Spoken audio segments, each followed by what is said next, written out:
Hello, Oilers fans, and welcome to the sixth preseason game for the Edmonton Oilers as they host the Vancouver Canucks. And with it being the sixth preseason game, we are going to. We are 2 games away from the regular season, and yeah, we're less than 2 weeks away.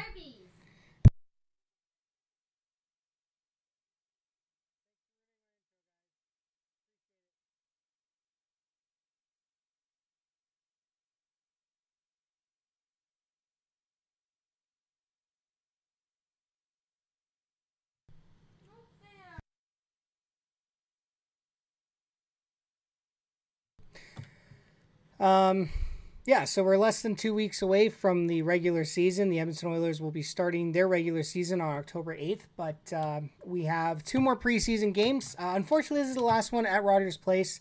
The next 2 games are going to be on the road in Seattle and in Vancouver against the Canucks. But tonight, Oilers icing a very NHL-heavy lineup.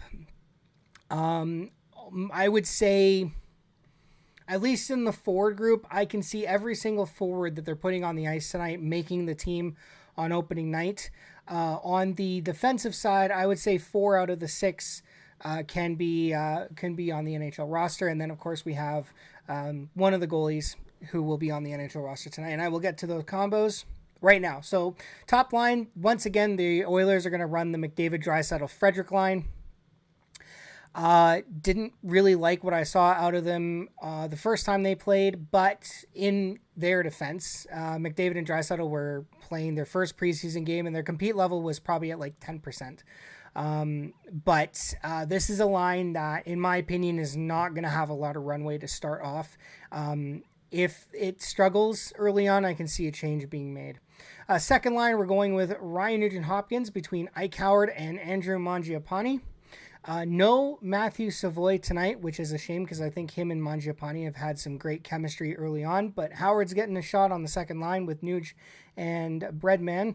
Mangiapane. Third line, you got Noah Philp between Curtis Lazar and Kasperi Kapanen.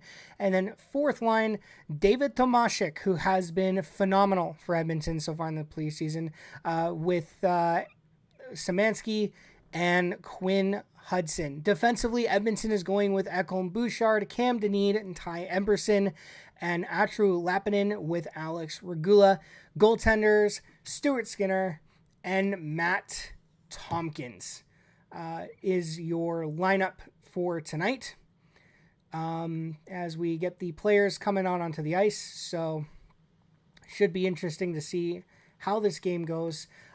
Pretty much, I wouldn't say it's a sort of must-win game for Edmonton. More or less a let's see who is gonna still be here in a few days. But I say that, and I'm looking at this lineup.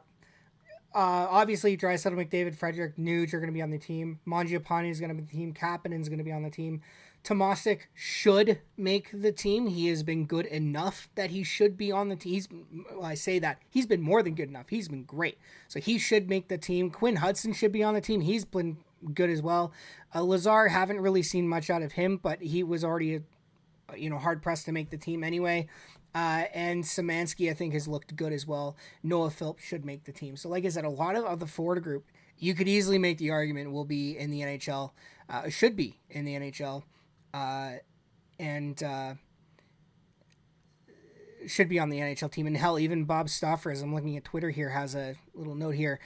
Can foresee a scenario where the Oilers carry Matt Savoy, Isaac Howard, David Tomashik, Noah Philp, and Alec Regula on their opening day roster. Edmonton needs internal growth and development from those players, and for that matter, Vasily Podkolzin and Ty Emberson as well. Emberson and Stetcher kind of basically fighting for that final defensive spot on the right-hand side. Cam Dineen could be on the team. He's been good. Lappinen, Atro Lappinen has been fantastic as well for Edmonton. I would be surprised if he doesn't make the team. But here we go. We have the national anthems going off. As you guys can see, I have the scoreboard on screen, just like last time when we were doing this, when I was doing the Seattle game. My stuff with preseason hasn't been really been on point, just because it's preseason. I don't really care about preseason. So, in any case, we got the preseason game here. I got my nice iced tea here that I'm gonna sip on while we're doing this. I think I'll also have a bottle of water I might have to go and grab later on, but we'll see. Yeah. So, wonder who's starting. Looks like they're going Cam Dineen. I see a fifth. Well, I don't know. I see a couple of five. I see a 5 out there. I don't know if it's Howard or Dineen. Szymanski's starting on the bench. Hudson's starting on the bench. Frederick's on the bench. Phillips on the bench. Lazar is on the bench. Draisaitl. So they're not going to start the Draisaitl, McDavid, Frederick line. It looks like Joey from Friends. So there's that. And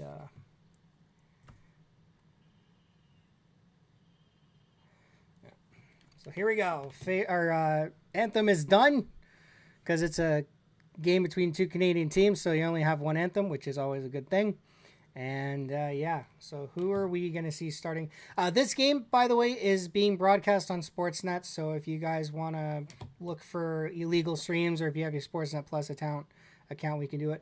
And it looks like Vancouver is starting Thatcher Demko tonight. Last season, he was a 10-8-3 with a 2.90 and an 8.89 save percentage with 1 shutout. Very injury-plagued season for Thatcher Demko. Of course, Edmonton starting Stuart Skinner, 26-18-4, 2.81 goals against, 8.96 save percentage with 3 shutouts. And I'm looking for a big game from Skinner tonight. He was just okay against Seattle, and that's not something Edmonton needs. They need something better than that. So here we go. So we have Sasson, number 63 for Vancouver, lining up on the left. Howard's, okay, so they're starting the Nuge, Howard, and Mangiapane line. Howard is going to go on the left with a guy named Wood. We got Nugent Hopkins against Atu Ratty, and it's a scramble face-off, and the Canucks are going to win the opening draw, and they're going to send it down low into the Oilers' zone. Skinner's going to stop it behind the net. He's going to send it out to Howard, who's going to find Mangiapane. He's going to overskate the puck. Howard with a little bit check at center ice. Here come the Canucks. They're going to dump it right back in. I have no idea what kind of lineup the Canucks are icing tonight. I don't know if it's a veteran lineup. I don't know if it's a rookie lineup. Obviously, like I said, Edmonton going with an NHL heavy lineup tonight. Nugent Hopkins goes cross ice to Mangiapane. He's going to try and find Howard just out of his reach. Ike Howard checked into the boards by a guy, Marcus Peterson, who I believe, if I remember, was acquired by Vancouver last year. I think it was early on or at the trade deadline. I don't remember. All right, Bouchard. So the big boys are on the ice. Bouchard's going to find McDavid. Connor winds it up, finds Draisaitl. Draisaitl collides with the linesman.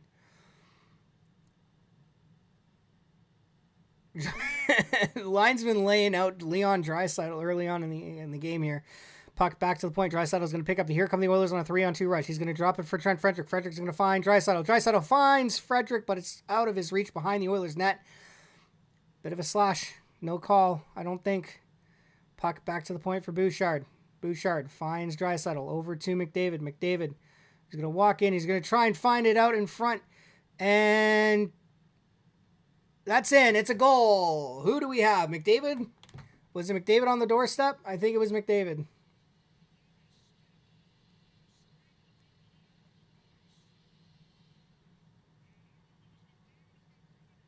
It's one of McDavid or Draisaitl. So, okay, so a couple things on this play. So McDavid sends it out in front. It's kind of like just bouncing there. Oh, McDavid's going to put... yeah. Yeah, it's McDavid's goal. So Connor McDavid with his first of the preseason sends it out in front. It was kind of like a really weak pass Draisaitl just found. Now, if I'm the Canucks, I am livid here because there was a slash that did not get called.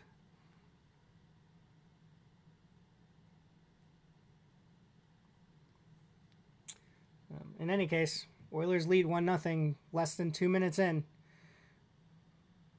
Puck around.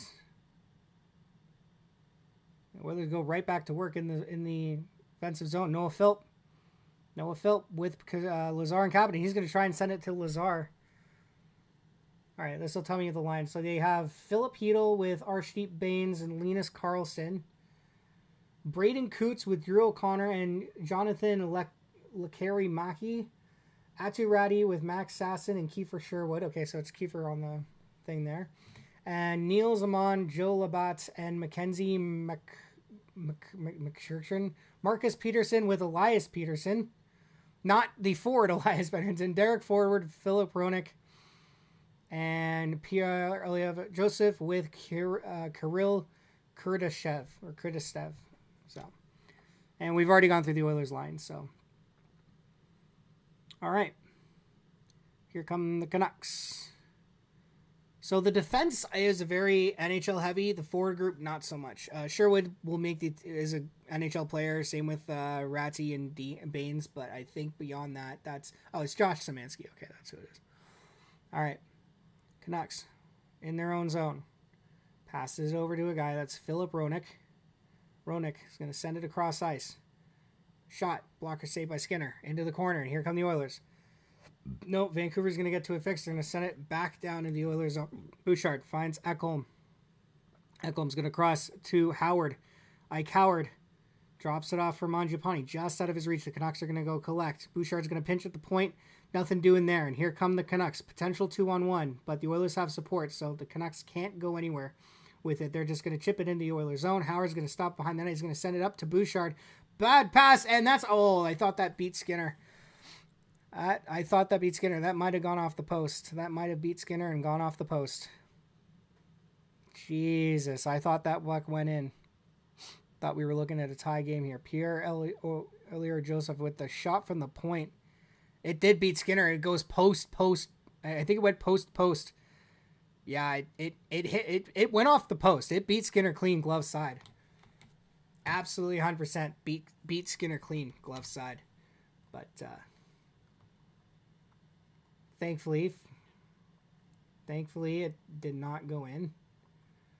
All right, puck back at center. So McDavid, Draisaitl, and Frederick back on the ice.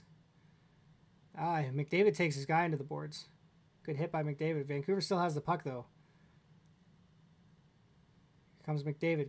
Loses control of the puck. Vancouver's going to send it right back into behind their net, or behind Edmonton's net.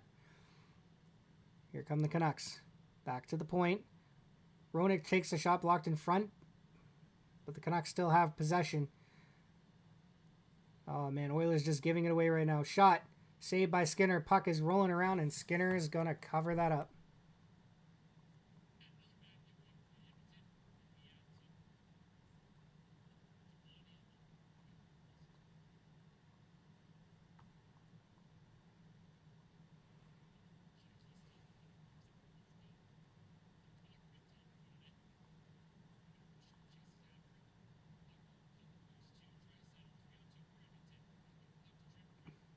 All right, so Skinner getting some work done on his mask.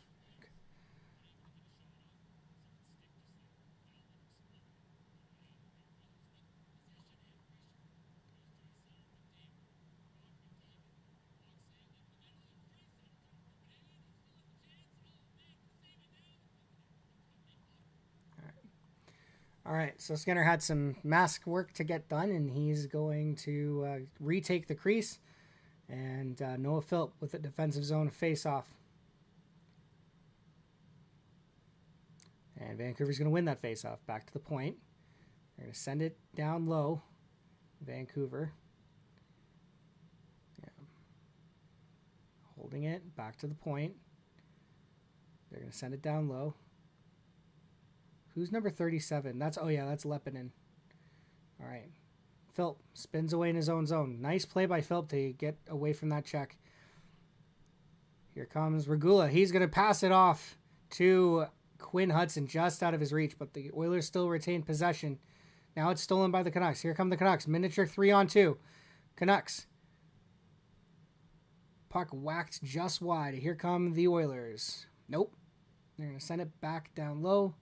Noah Philp's there to collect, and he's going to drop it off for Lepinen, who has also impressed in this camp, in my opinion. He has been fantastic. I think he could easily make the opening night roster. I don't think he will because the Oilers have a logjam on the left-hand side, and he's a left-handed defenseman. But as the Oilers go for a shot, Josh Szymanski, the puck is going to deflect out of play. And with 14:34 left in the first period, we might see our first commercial break here. Unclear at this point.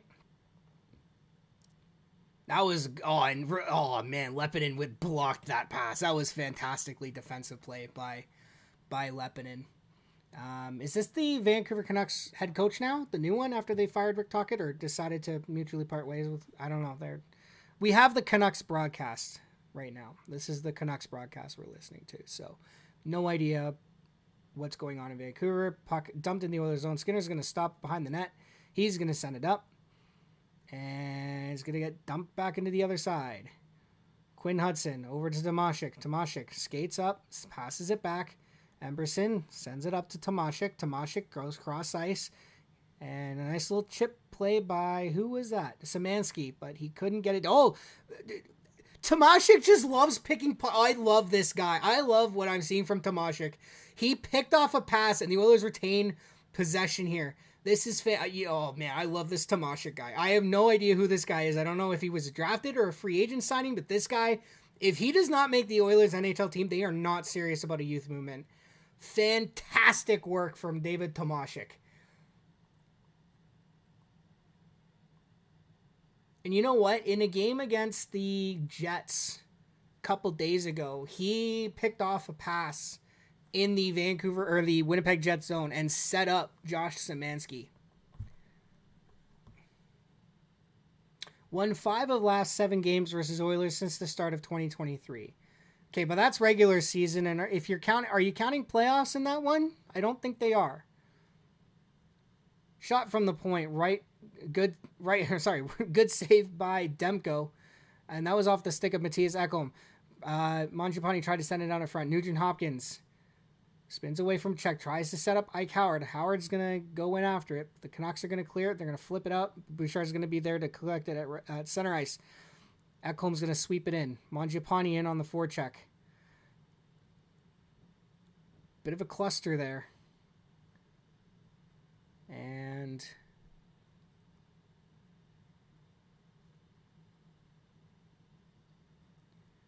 Bouchard's going to collect behind the net. Spins away from a check. He's going to send it up. And that's going to be not icing against Edmonton. So Vancouver collects in their own zone. I think that's...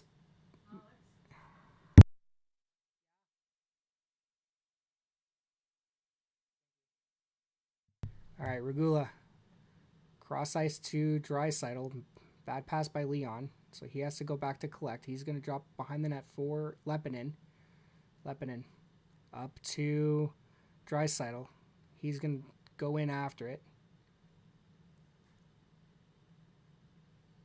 McDavid sent it back to, or that was Frederick back to Regula. And Regula with the shot. Easy save for Demko. McDavid's shot missed the net. All right, this top line's already had a better game this time. Draisaitl goes cross ice to McDavid. McDavid, nice little move. He's going to try and make a move, but the net is going to get knocked off. And do we have a penalty? Nope. But with 12:06 left in the first period, we have our first commercial break. Okay, so early thoughts.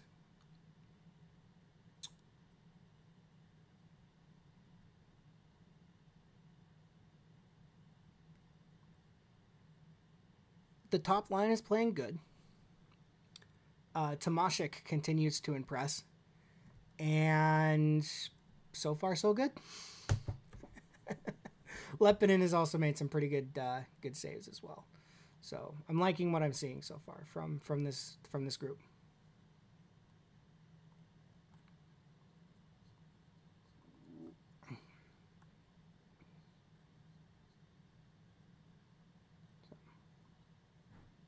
So there we go.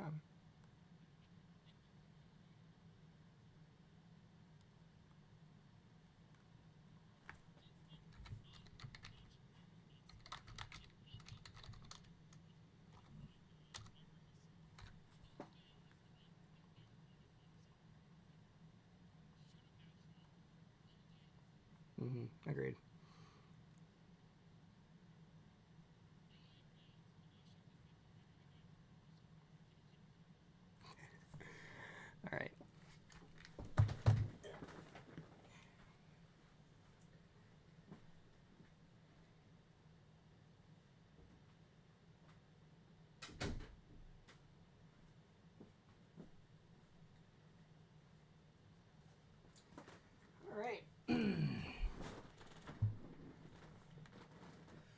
So we got some AHL highlights from, I believe the Vancouver Canucks AHL affiliate won the Calder Cup, which is the, yeah, I believe that is, yeah, they, yeah. So they won the Calder, which is the American Hockey League trophy.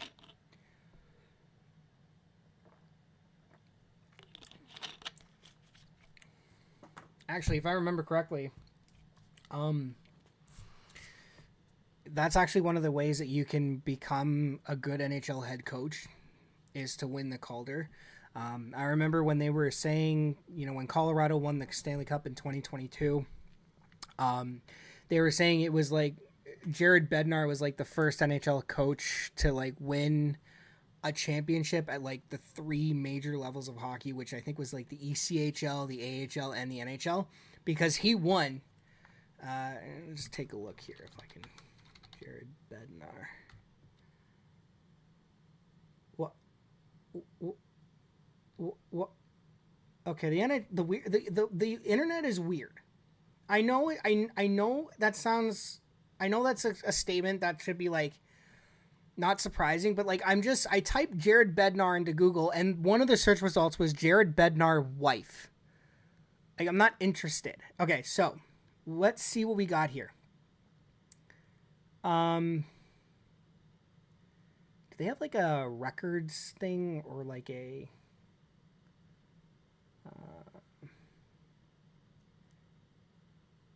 yeah, so ECHL, AHL. Okay.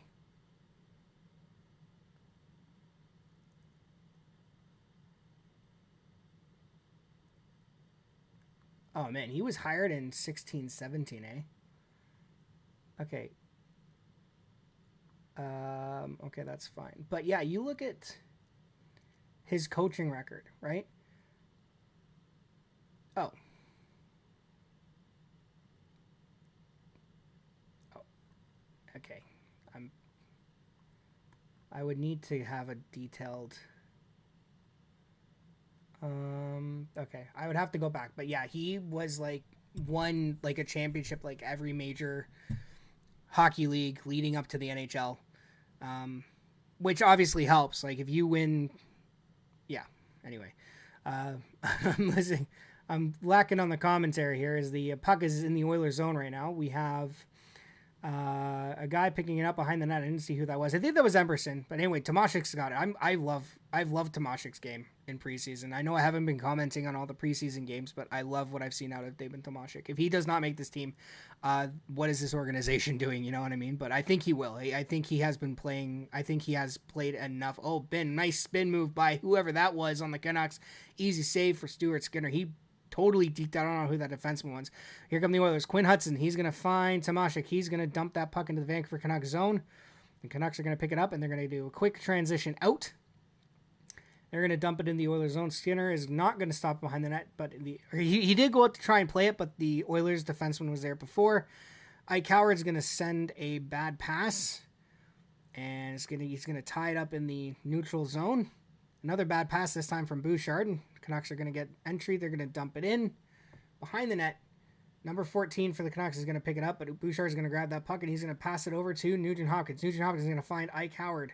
Howard's going to try and get into the Canucks zone, but he's going to get stopped and turned around, and here come the Canucks. They're going to dump it into the Oilers zone, Regula is going to pick up that puck behind the net, and he's going to send it up to Mangiapane. He's going to find Nugent Hopkins, who's going to go cross ice to Leppinen. Toe drag shot, save by Demko. What a move by Atro Leppinen. He toe dragged that puck and got a good release on it. Regula is back on the back end. He's going to leave it for Leon Draisaitl. What a play by Atro Leppinen, who, again, another guy that continues to impress in this preseason for Edmonton. Bad pass by the Canucks. Here comes Edmonton. Draisaitl is going to fake that slap. He's going to send it over to McDavid. McDavid stops up, sends it back to Draisaitl, goes back to the point. Ekholm with the shot, blocked in front by Frederick. Not what you want to be doing when Ekholm's taking that shot, especially for a guy like Frederick, who is still probably might have a lingering injury. Ekholm takes another shot, saved by Demko. McDavid back to Ekholm. Ekholm Goes cross ice to Draisaitl. Draisaitl back to McDavid. McDavid goes around. Well, tried to go around. Good play by the defenseman on the Vancouver Canucks to strip that puck. Draisaitl's going to come back in. Leon Draisaitl back to McDavid. He's going to take that shot. Where's the puck? It's in the net. It is behind Demko. I don't know if that's Frederick who put it in. It certainly looks like it. And Trent Frederick is going to make it 2-0 for the Edmonton Oilers. He was there on the net front. He was there on the net front.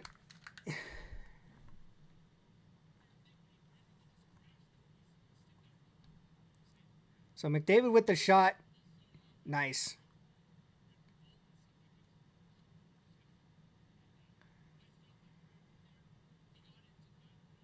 Yeah. All right.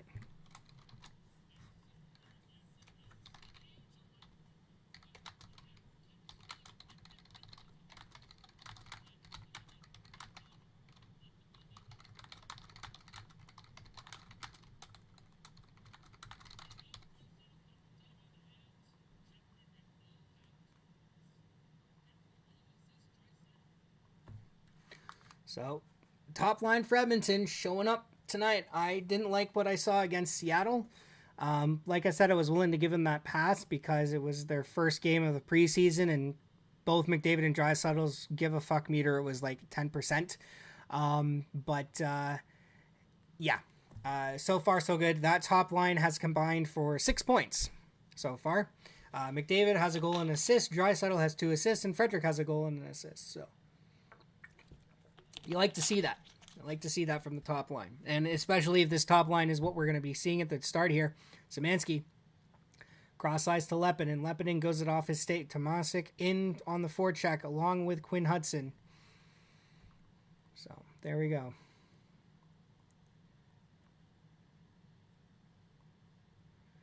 Canucks are going to send it around behind the net.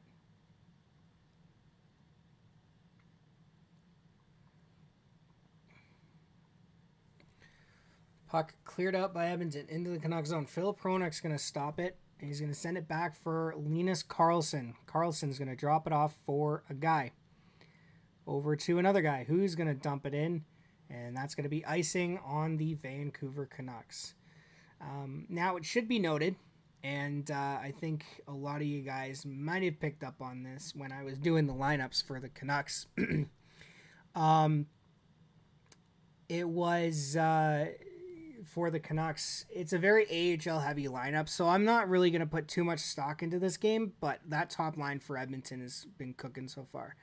As we have the face-off in the Canucks zone after that icing call from the Canucks, as we get a nice little backhand shot at the guy. Puck thrown on net, saved by Demko. And I was slightly panicking here for a second because I looked over at the scoreboard on NHL.com and it said 3-0 Edmonton. And considering that we just had a face-off in the Vancouver Canucks zone for icing, I thought, oh, they're going to score off of this one. But NHL.com quickly changed it back to 2-0. So it's still 2-0 Edmonton. Do not worry, your scoreboard, or the scoreboard, does not deceive you. Yeah, it's pretty good. I'm liking so far what I'm seeing out of this game. But like I said, I'm not really going to put too much stock in it because it is very much a they're facing an AHL lineup in the Canucks essentially.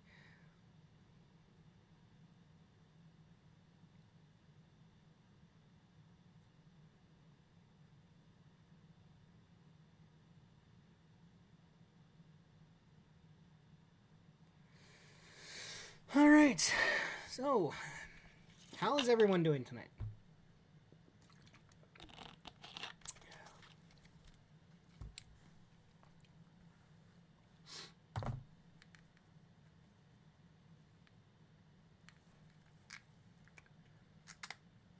I have to take off my Oilers hat. My head is sweating. So. Yeah. Good. Like what I'm seeing so far from this group.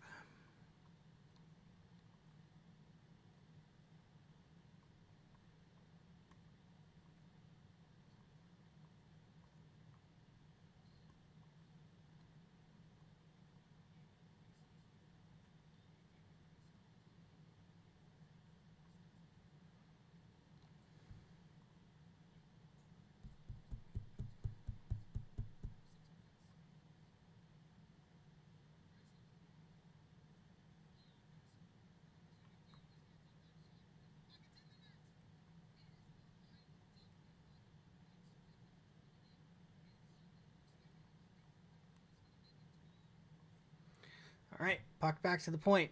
Emberson. He's going to send it down low for, what line do we have out here right now? It's the second line. So Mangiapane behind the net. Nugent Hopkins is going to work it behind the net. I cowered back to the point, and it's going to escape the zone, but Emberson's going to be there to collect. See, this is what I like about the deeper you go into preseason, the more people you kind of recognize. I remember when I was doing some of the earlier games, like the Canucks or the Flames game and the Seattle game I was watching as well. Didn't really know a lot of the players. Now I'm kind of starting to get the players on here, so I know who's doing what, and that's good to say. Sorry, good to see. So, but yeah, we're gonna see this over the next couple games here. Like I said, there's only 2 preseason games after this. I expect very NHL heavy lineups, especially in the last preseason game. But I don't think McDavid and Draisaitl will be playing those last 2.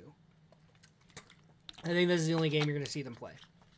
Speaking of McDavid, Draisaitl, they're on the ice. McDavid's won the faceoff. Back behind the net for Draisaitl. Puck is up in the air. Draisaitl.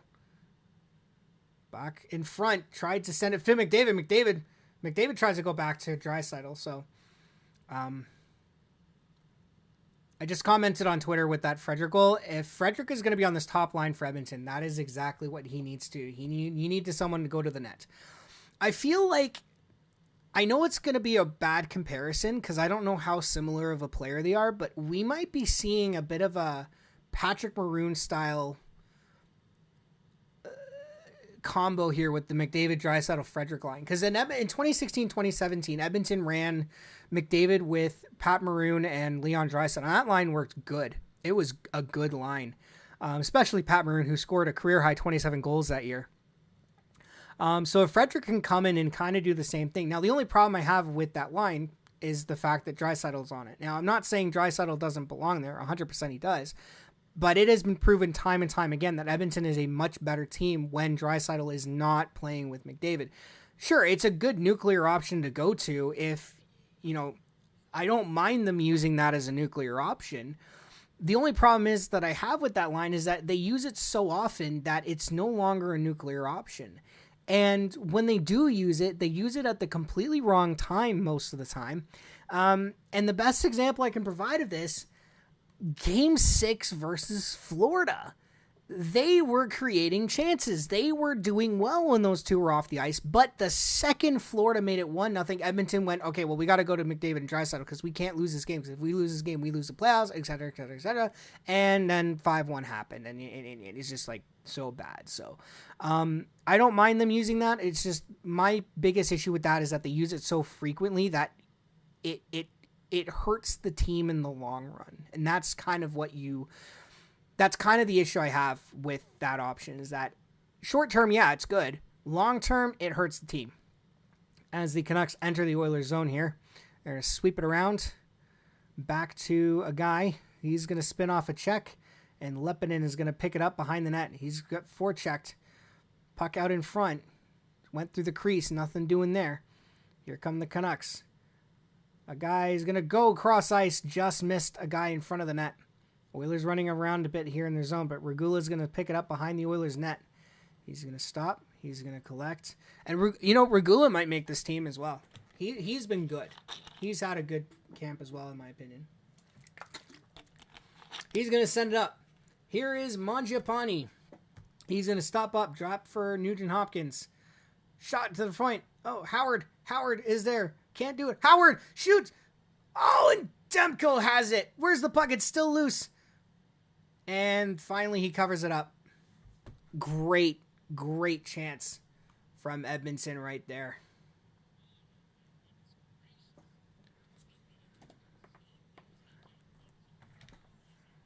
Yeah. I don't know how it's still 2-0 right now. It's been all Edmonton so far in these in this game. It's been all Edmonton. Oh, really. It has been all Edmonton.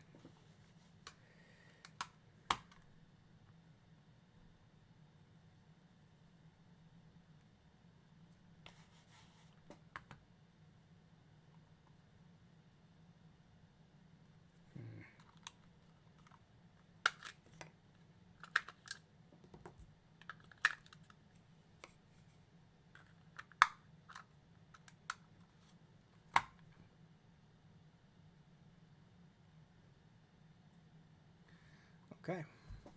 I might have to get like a brand new battery for my mouse, which I'm sure I have somewhere in here. Okay. Okay. All right.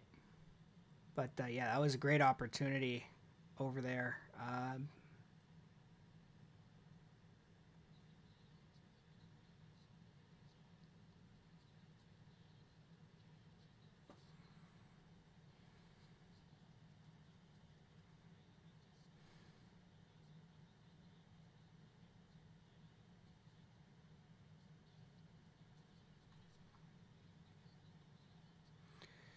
So Frank Nazar, I think he signed that deal with. I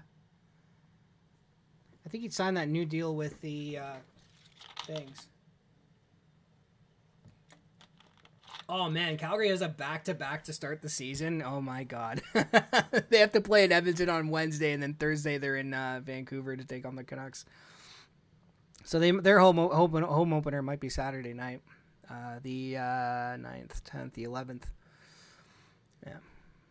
So far, liking what I'm seeing from the Oilers. Again, it is an AHL lineup they're facing, so I'm not going to be taking this seriously, but I like what I've seen so far, especially from the top two lines. Some players have already said, oh, Draisaitl, come on, you got to be better on the passes, man. I know it's preseason, but, like, dude, you got to be better on that. Got to be much better on that. Canucks, send it back to the point. Try to send it back to the point. Frederick there at the blue line, pestering the Vancouver defenseman.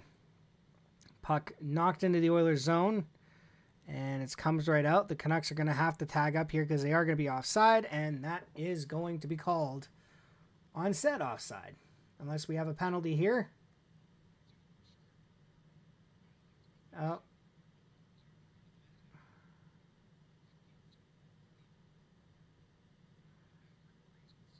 Yeah, so Bouchard just took a penalty. Tripping call. So we have a penalty kill for Edmonton. So it'll be interesting to see what they do on the penalty kill here. Shots are 9-4 Edmonton, 2:57 left. So Knobloch is coaching tonight. He's got his new look coaching staff with Paul McFarland, Peter Aubry. There was another guy in there. I don't remember. Here we go. Power play for 2 minutes for the Canucks. Curtis Lazar is going to take the faceoff. He's with Kasperi Kapanen. Jake DeBrusk is playing? What? I didn't see Jake DeBrusk in the lineup. What? Shot. Missed the net. What we got? We have another power play.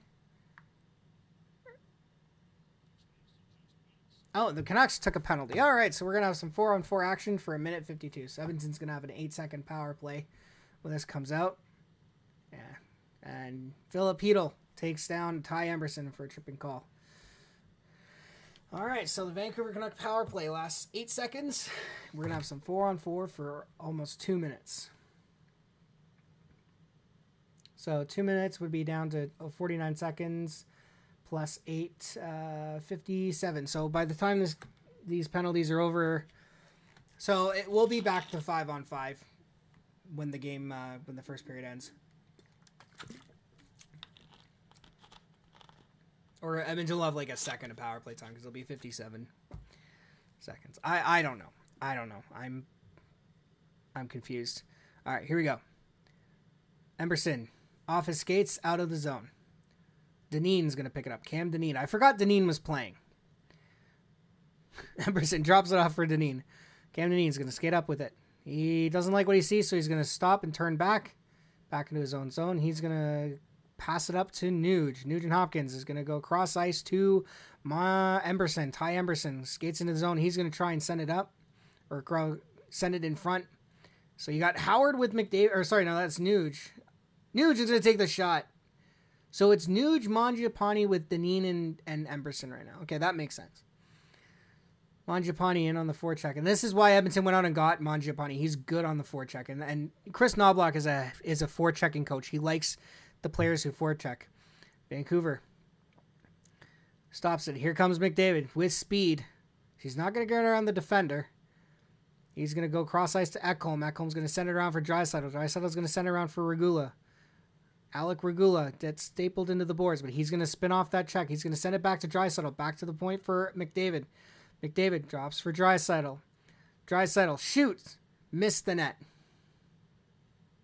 29 seconds left on 4-on-4 action. Shots are 10-4 in favor of Edmonton. We got minute 20 left here in the first period. Here come the Canucks.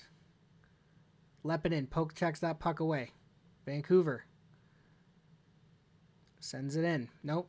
They're back at center. Now they send it in. Cross ice missed the guy, and McDavid's going to pick it up. McDavid with speed. He's going to drop for Draisaitl. Draisaitl's going to pick it up. Power play for 6 seconds. McDavid finds Bouchard. Bouchard tried to go cross ice. Nothing doing there. Vancouver is going to collect the puck, and with 48 seconds left, we are down to 5-on-5 action. Vancouver, up the middle. Partial breakaway. Save by Stuart Skinner. Who is that? Philip Hedl on the breakaway, and Stu stared him down and said, "No, siree, not today."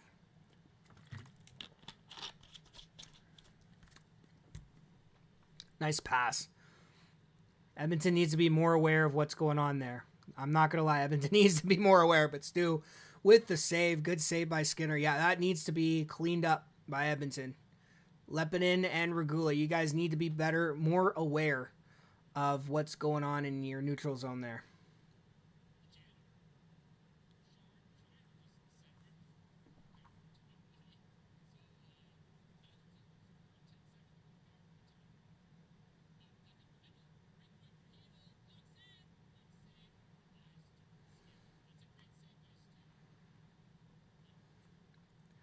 All right.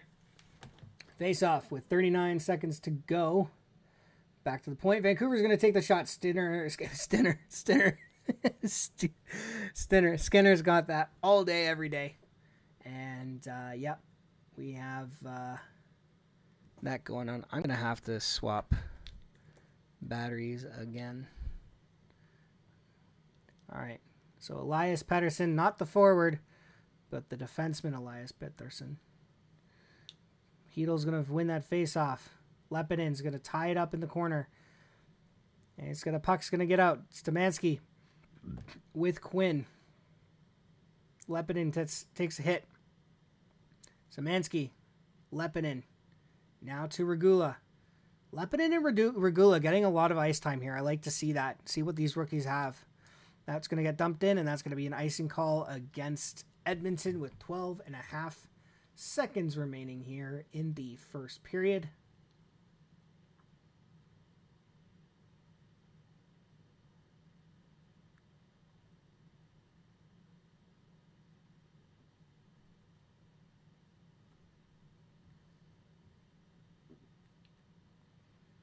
So 12.5 left in the first. Shots are 12-6 in favor of Edmonton. They lead it 2-0. All right, Tomashik wins the faceoff back to Lepinin. And with 8 seconds to go, he's just going to simply send it out of the Oilers zone. 3, 2, 1.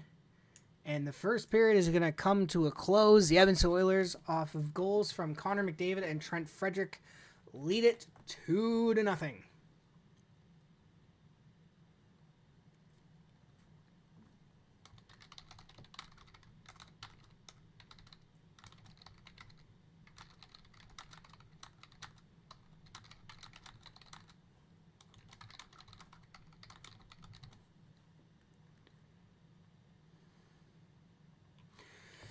So, first period comes to a close. Edmonton up 2-0 on the Canucks. Now, granted, it is an AHL lineup Canucks team, but still, like what I've seen so far. So, players who stood out to me, obviously the top line of McDavid, Draisaitl, and Trent Frederick have all combined for 6 points.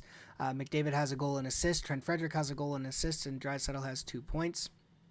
Lepinin and Regula continue to look good as well. They played a lot in that period, I feel like. In fact, let me go and look at the ice times here for a second.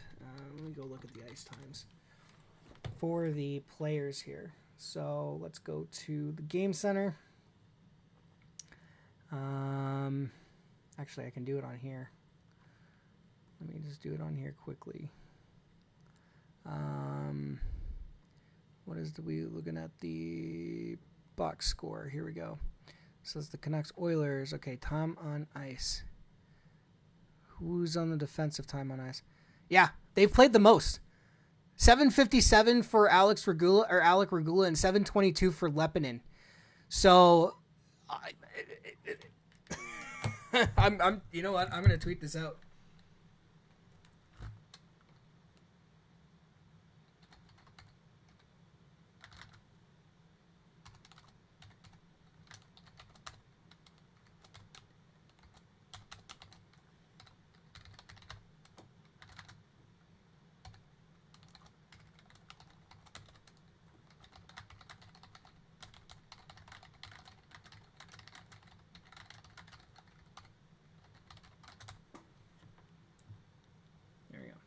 So yeah, they played a lot. I mentioned it on stream. I mentioned it that they seem to be out there quite a bit, and it confirms it. Alex Regula, 3 seconds under 8 minutes. Edmotnon, almost 7.5 minutes of ice time so far.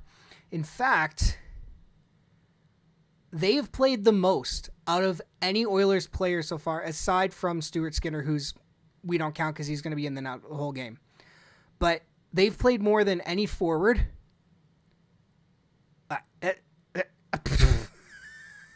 I can't complain. I can't complain. They look good. They are looking good. They are looking good. I'm going to put this out there.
There you go. All right, so I'm going to go and grab a quick bite to eat. And what I'm going to do is, you know what, actually?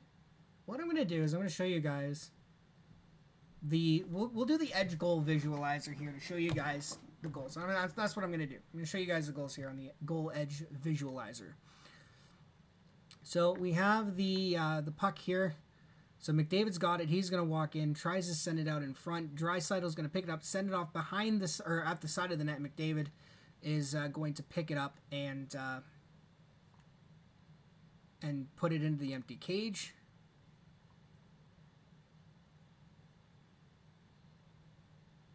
All right. And then we're going to do the Trent Frederic goal. So 63 for Vancouver is going to pick it up. Ekholm's going to send it over to to Draisaitl. Draisaitl's going to walk in. Drop pass for McDavid. McDavid's going to shoot it. And Frederic on the doorstep. And I said this on Twitter. And I'm going to say this right now. If Frederic can be the net front presence, if he can be that Patrick Maroon-esque player, then I think it's very good for both him and the team. He needs to be at the front of the net, and you saw what happened. It's amazing. It's amazing how often hockey players forget simple hockey.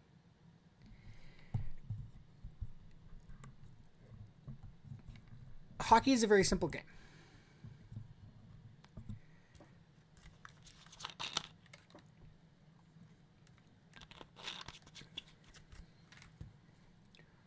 Hockey is a very simple game. Get pucks on net, go to the net. It's not that hard. In the playoffs, you put pucks on net because the reason you put the puck on net is because you don't know what's going to happen. It is a small rubber disc. There is a lot of things that small little rubber disc is going to hit, bounce off of, deflect off of. It doesn't matter. We have no idea, right? That's why you need to go and put pucks on net. And then you also want to go to the front of the net, because if you put pucks on net, you might get a deflection, you might get a loose puck, you might get something, and you can deposit the garbage. That's what Edmonton needs to do, and they don't do it enough. And it pisses me off because it's simple hockey. It's stupid easy. But it's just one of those things. But yeah, that's what Frederic needs to do. If he's going to stay on that top line, at least for the first month of the season until Zach Hyman comes back, that's what he needs to do, right? And so we'll see. But like I said, I've liked what I've seen from Edmonton so far. And for me, the two people that have impressed the most, especially with their ice time, Alec Regula and Atro Lepinin. And like I said, they are up to... Let's get the box score going here. They have played... Alex Regula, okay, so they took away a second of ice time, but he was at 7:56, and Lepinin was at 7:22. They have played more than any other Oilers player so far. And that is fantastic to see. Oops. I'm going to go back to the Sumer here. There we go. So I'm just going to... There we go. So... And yeah, so they've done well so far. So I'm going to quickly grab a bottle of water, because even though I still have iced tea, I want some water, and I'm going to grab a new battery for my mouse, and then when I come back, hopefully the second period will be about to go underway. So so I'm going to keep the screen as it is right now for you guys, but I will be back when the second period begins. So I will see you guys in a bit.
Okay, we are back. And second period about to get underway. Oilers up 2-0 on the Vancouver Canucks. As we there we go. All right. So yeah, this is the Vancouver Canucks broadcast. So we're getting the Vancouver Canucks. I wonder if is there like an other Oilers broadcast we're getting, or is it just strictly Vancouver? I think it's strictly Canucks. Yeah.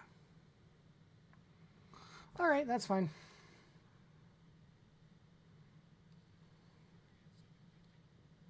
So they're just showing a replay from Heedle's breakaway. Well played by Skinner on that one. Oilers, like I said, they were caught napping a little bit on that play, but Skinner bails them out, which is what you need your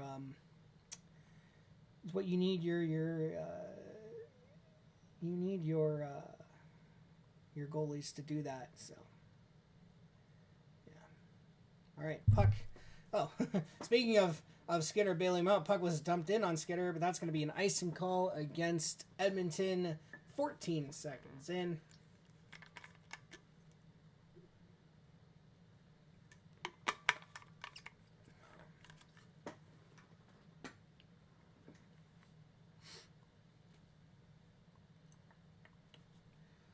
All right.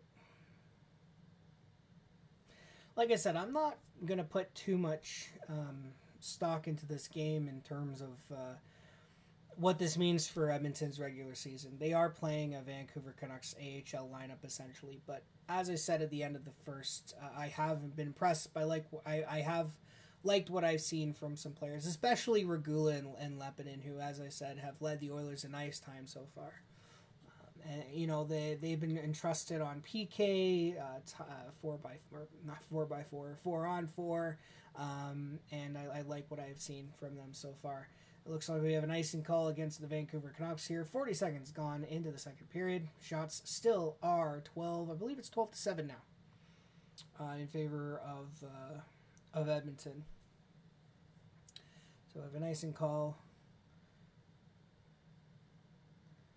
So McDavid's out there with Draisaitl and Frederic. Frederic, go to the net, buddy. I want to see you go to the net. Puck back to the point. Shot. Where's the puck? Oh, it's right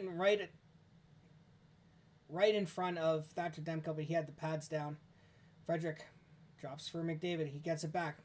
Back to the point for Bouchard. Bouchard over to Ekholm. Ekholm down low for McDavid. McDavid tries to send it out on front. Frederic behind the net. Draisaitl there for support. Frederic still has it. Sends it around to McDavid. McDavid sends it around for Frederic. Frederic sends it around for Draisaitl.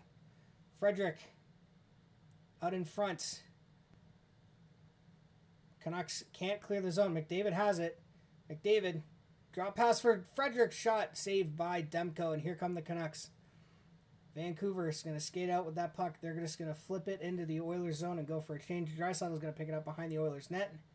Draisaitl avoids one check, passes it up to Ekholm. Ekholm drops for McDavid. McDavid tries to go in front, and it's going to be picked up by the Canucks. Lepinen doing a very good job defensively. Oh, back right in front. Skinner with the save. The Canucks player, Lepinen did a good job of getting that Canucks player. It was a 2-on-1. Lepinen did a good job of forcing one Canucks player to the outside, but he still managed to get a pass out in front, and Skinner was there to make the save.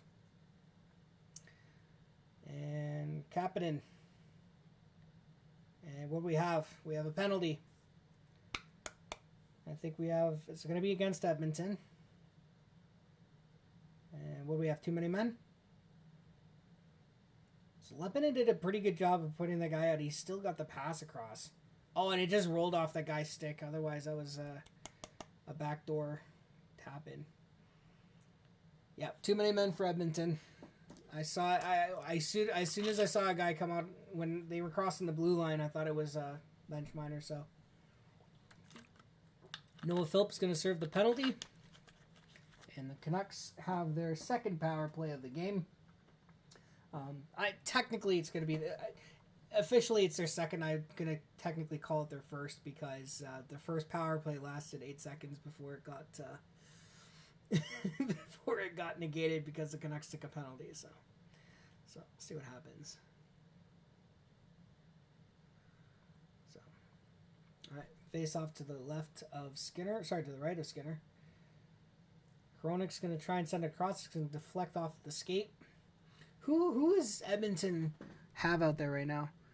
Regula and Emberson, and then you have Kapanen and Lazar. Okay, that's who Edmonton has on the ice right now. And yes, indeed, they do have those players out there. So.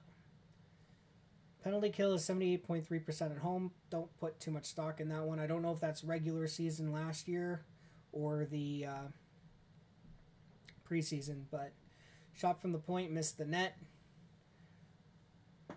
Canucks down low behind the net. Regula takes out his guy, but the puck goes back to the point. Cross ice to nobody. Number 23 for Vancouver. He's going to send it down low for number 44. I believe that's Kiefer Sherwood. Canucks aren't running a regular power play here. Shot. Save by Stuart Skinner. Nice kick back. Reactionary save. And puck goes out of play. I think they said it was deflected, so I don't think Evans is going to get dinged on the power play here. Good. Oh, they're not going to show that one. He missed Lekamaki or something like that. So, yeah, so they're going to say the puck was deflected, so no delay of game for Edmonton. Carlson, Coots, Sasson or Samson, something out there. Back to the point. Cross ice to a guy. Here is number 80. Back to the point. Shot.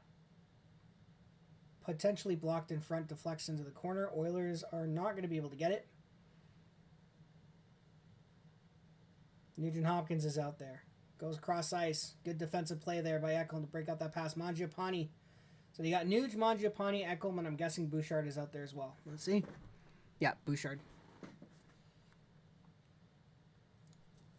Canucks get into the Oilers zone. Bouchard's going to find it, and he's going to clear it out. 19 seconds left in the power play. Vancouver is going to start it up. They're going to chip and charge. Gets it around Bouchard. Puck is going to go over to Draisaitl. Leon Draisaitl sends it out in front. Bad pass. Shot.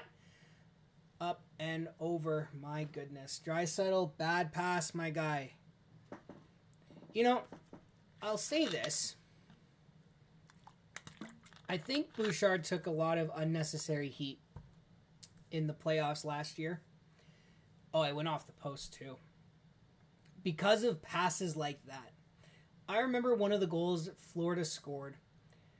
Ekholm made the most terrible pass to Bouchard I have ever seen, and it was in Bouchard's feet, and as a result, he couldn't get it properly, and the Florida Panthers scored, and everyone was saying Bouchard was to blame for that, when the suicide passes are ridiculous, and this was another bad pass to Bouchard. I don't blame Bouchard for not corralling that puck. That was a bad pass from Draisaitl. The Edmonton Oilers need to clean that up. Anyway, Tomashik is out there with, I think that's Szymanski. Szymanski pressuring the player. Tomashik is going to come in. I'm keeping an eye on the young guys like Tomashik, Szymanski, and things like that. Regula and Leppinen have already impressed. Oilers tried to dump it in. It's going to go off a Canuck player, and they're going to call icing on Vancouver. With 15-13 left here in the second period. Shots are 13-5 in favor of, 13-7 in favor of Edmonton. Actually, that puck hit the linesman. I thought I was wondering what happened there. Thought it got blocked. It did, but it got blocked by a linesman, and then Vancouver cleaned it out. Linesman's just checking himself out. We really need to get linesmen some protection. Give them padding to wear and stuff like that. I know they need to be faster and more. I know they need to have lighter equipment to make themselves faster to keep up with the play. But I feel like we need to get the guys some padding. Puck dumped into the Vancouver zone. Demko's going to stop behind the net. for Pierre Joseph. He's going to send it up to a guy. He's going to send it across to another guy. Here come the Canucks. He's going to drop it. Shot. Saved by Stuart Skinner.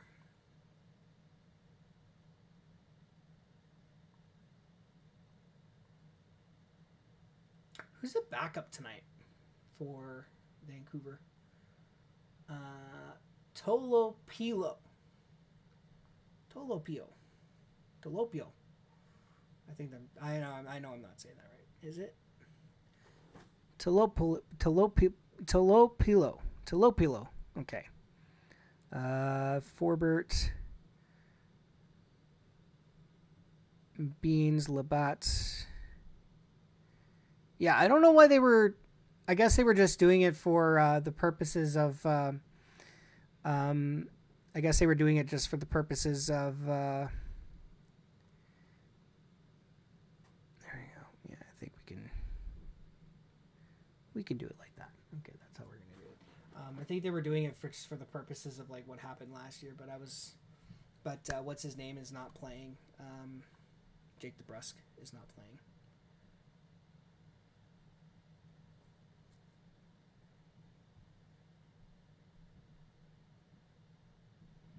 Draisaitl tries to go cross ice to McDavid. Blocked pass. Goes across ice to Ekholm. Ekholm's going to send it. Try to find McDavid down low. Couldn't do it. Draisaitl's going to pick off that pass. Canucks are going to try and clear. Bouchard's going to hold it out the line. Kicks it to Draisaitl, but the Canucks are going to be there, pick off that pass. And there we go.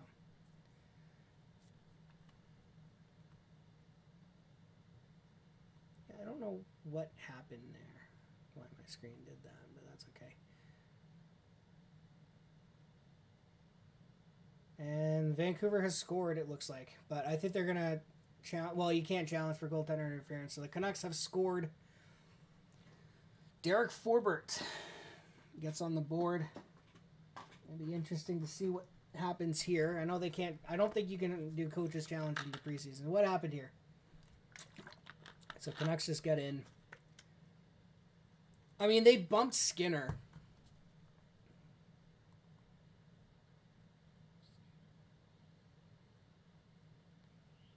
That's, yeah.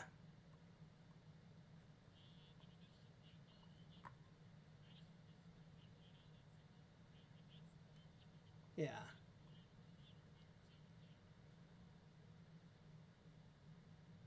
Okay, so they are talking about it right now.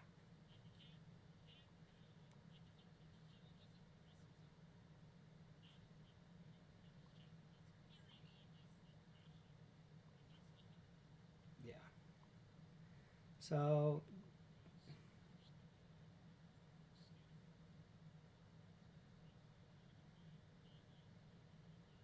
okay, so they've taken it away. Yeah. Okay. Yeah, they push Skinner into the net. I don't.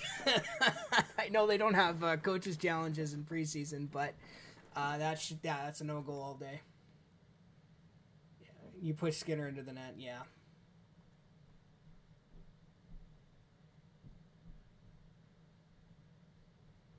So. All right, so score remains 2-0 Edmonton.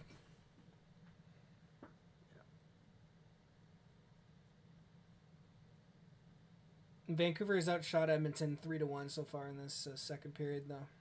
A lot of that has to do with the power play that they had. So, all right, so the score remains 2-0,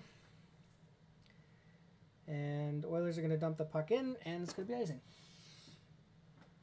It is going to be icing against Edmonton.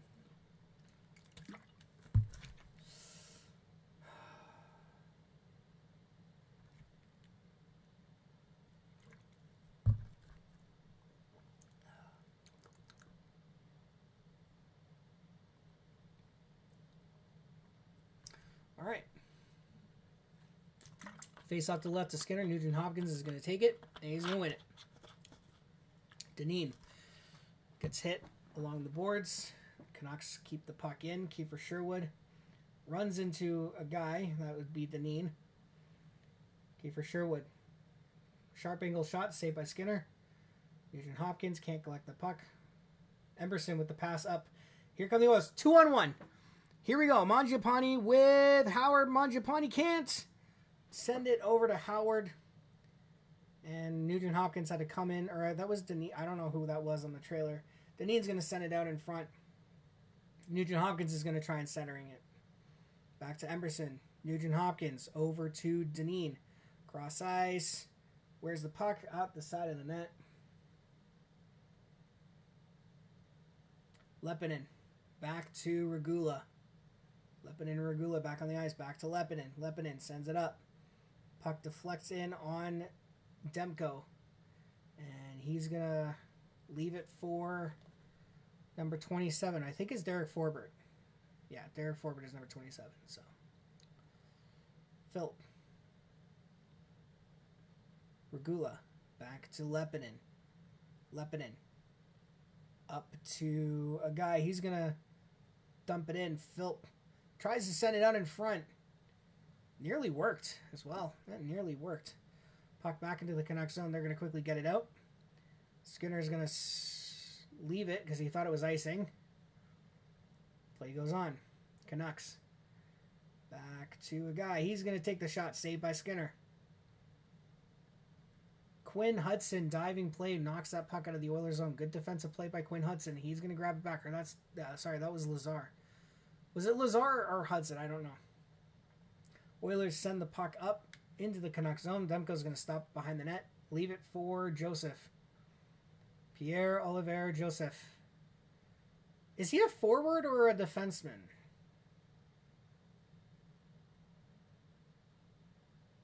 I don't remember.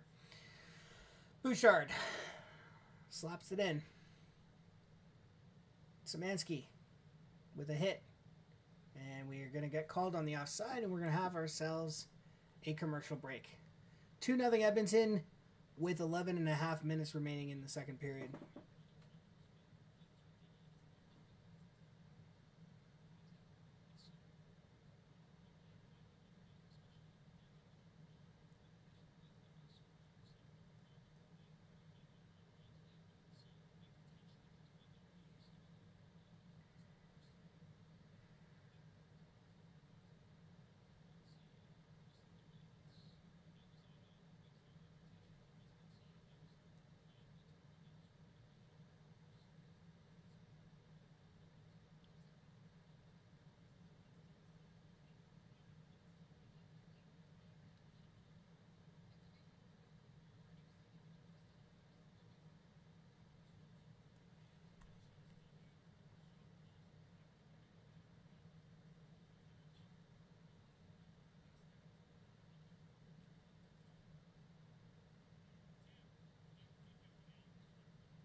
All right.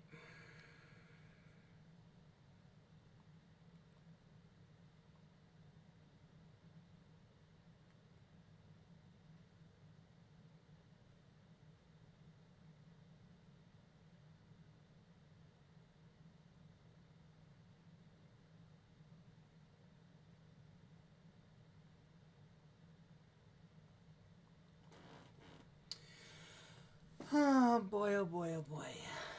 All right, so McDavid, Draisaitl, Frederick back out on the ice. All right, Bouchard sends it up. Frederick tries to find McDavid. Puck is picked up by the Canucks, and they're going to flip it.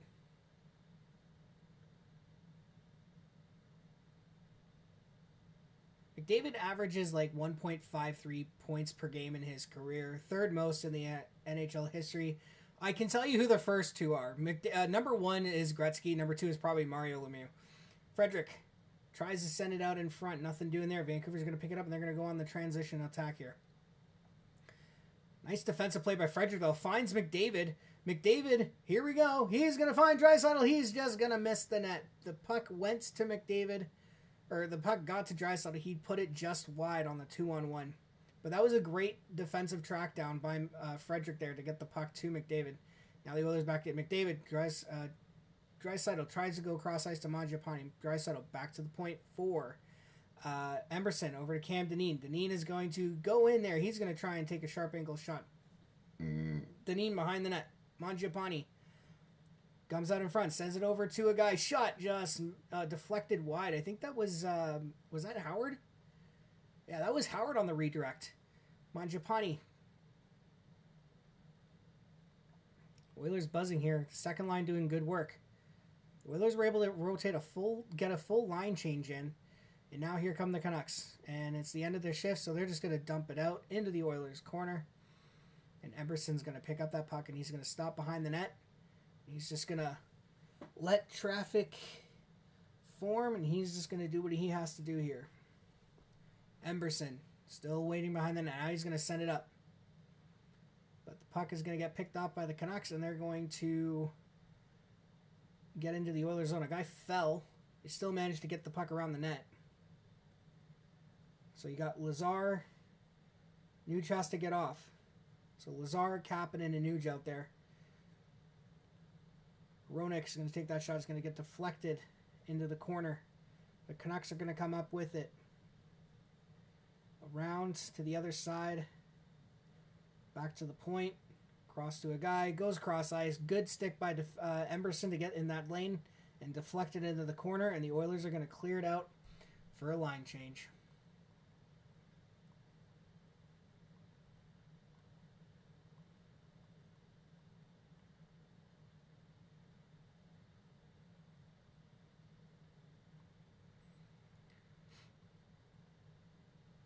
Oof.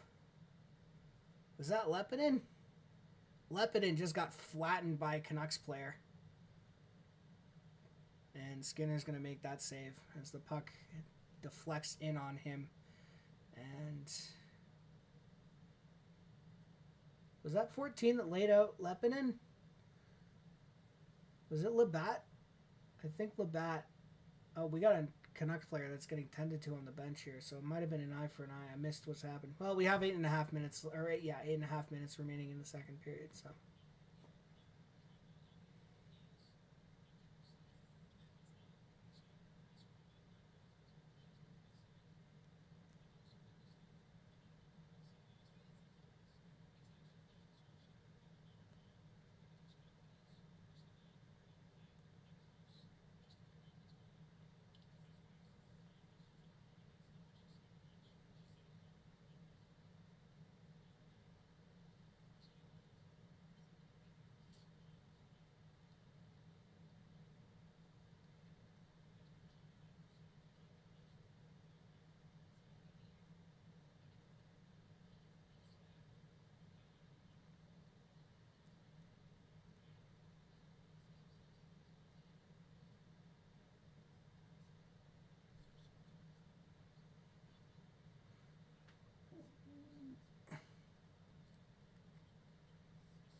So Lepinin got flattened by, it was Labatt. And I mean, the Canucks did a good job there, and Skinner was equal to the task. And then Kapanen went after Labatt, so, and rightfully so.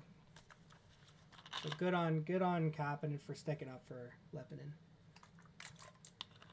And Lepinin's not out there, so hopefully he's not too injured from that. All right, Canucks with the shot into the corner. Tomashik. Or sorry, that was Szymanski. I'm starting to get these names. I like it. I'm so happy.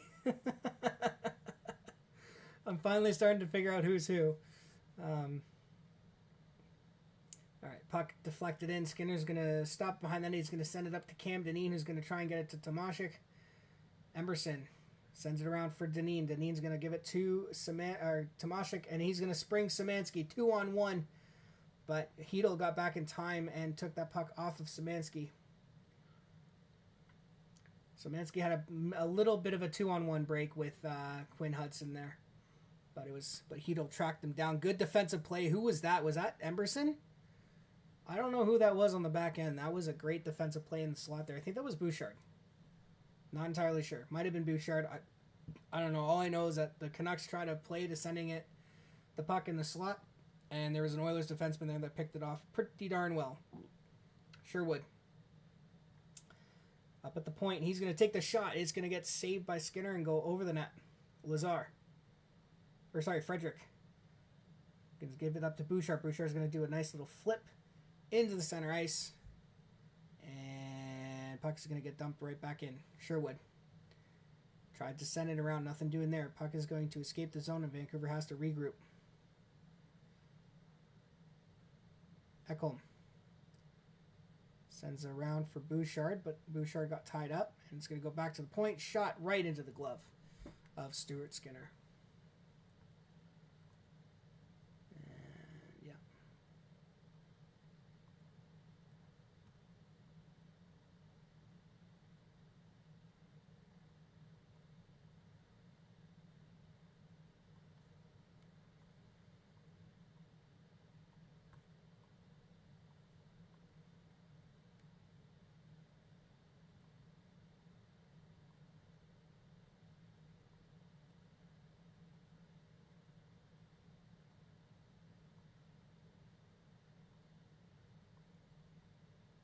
All right, shot. Another save by Stu. Oh boy, oh boy.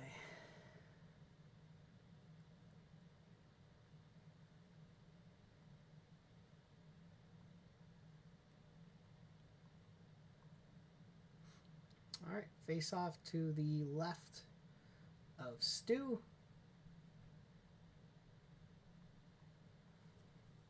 McDavid loses that face-off, but Draisaitl gets the push, and he's going to go off.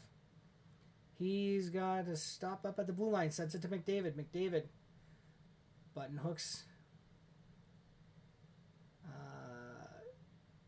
Canuck player got chopped down. Does not appear there'll be a call. McDavid's going to send it around. Ekholm's going to collect. Frederick is in on there. Draisaitl there for support. McDavid is at the other side waiting. McDavid's going to get it. He's going to drop for Draisaitl. Draisaitl's going to send it back to McDavid. McDavid's going to try. And Demko's going to get pushed into the net. McDavid. Shot. And Demko. Shot by Bouchard. And Demko's going to make that save with 6 minutes to go in the second period. And we might get another commercial break here. Unclear at this point in time.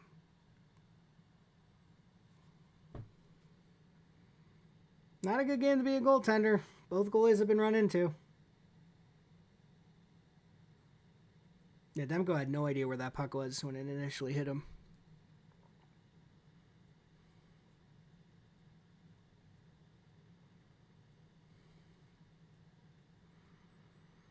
All right. Face off to the left of Demko. Mangiapane is going to take it, and he's going to win it.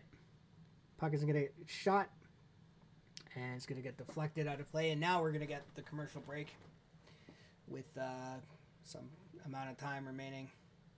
5:55, so you couldn't do the commercial break at 6 minutes. No, we had to wait 5 seconds.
Okay.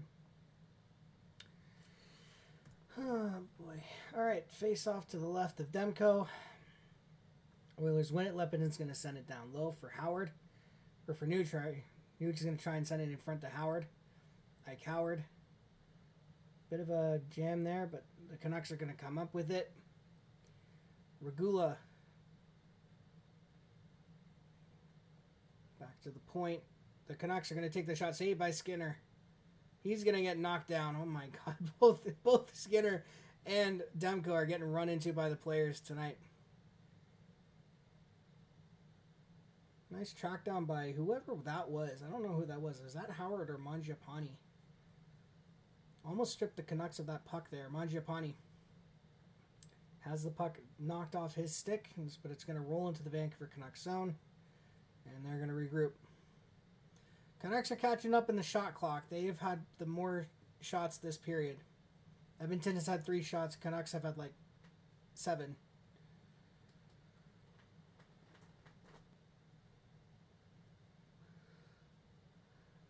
Phil collects the puck.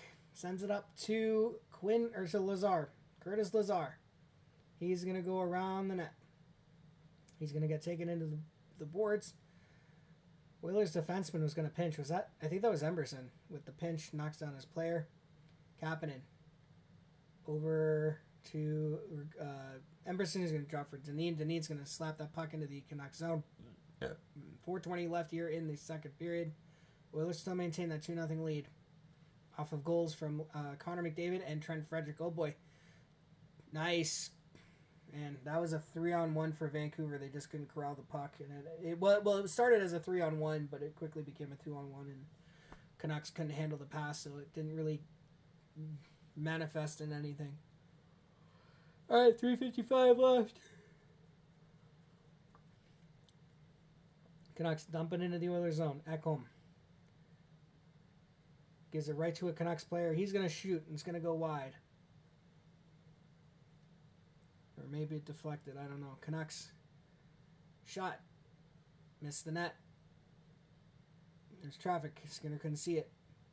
Szymanski pressuring the Canucks player. Shot. Another miss the net. Or blocked in front or deflected. It goes wide. Canucks doing good pressure here. Szymanski sends it over to Hudson. He can't get that puck, and the Canucks are going to keep it in. Canucks. Or did I say Szymanski? I meant Tomashik. That's a tripping call. That's a tripping call. And the Edmonton Oilers are going to go to the power play. Number 59 for the Canucks took down Szymanski. Or sorry, he took down Tomashik. And he's going to go to the box. Kurdryatsev. I don't know. I don't even begin to know how to pronounce that name. But he takes down Tomashik. Oilers go to the power play. So both teams have had a power play with less than 10 seconds. And both teams are going to have a full 2-minute power play here. Assuming Edmonton doesn't score. So Edmonton is 0 for 1, 0 shots. Don't put too much stock in it. They only had 8 seconds of power play time to work with on their first power play. So McDavid's out there, Draisaitl, Tomashik, Bouchard, and Nugent Hopkins, I assume. I only have Tomashik, Draisaitl, McDavid on my screen. Mr. McDavid's going to send it back to Nugent Hopkins. Draisaitl shoots, scores! 3-0 Edmonton. Draisaitl.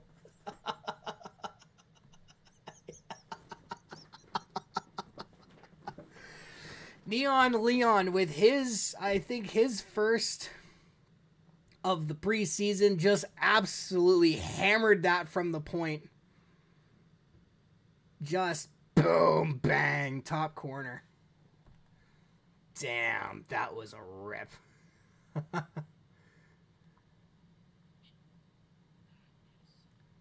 The diabetes.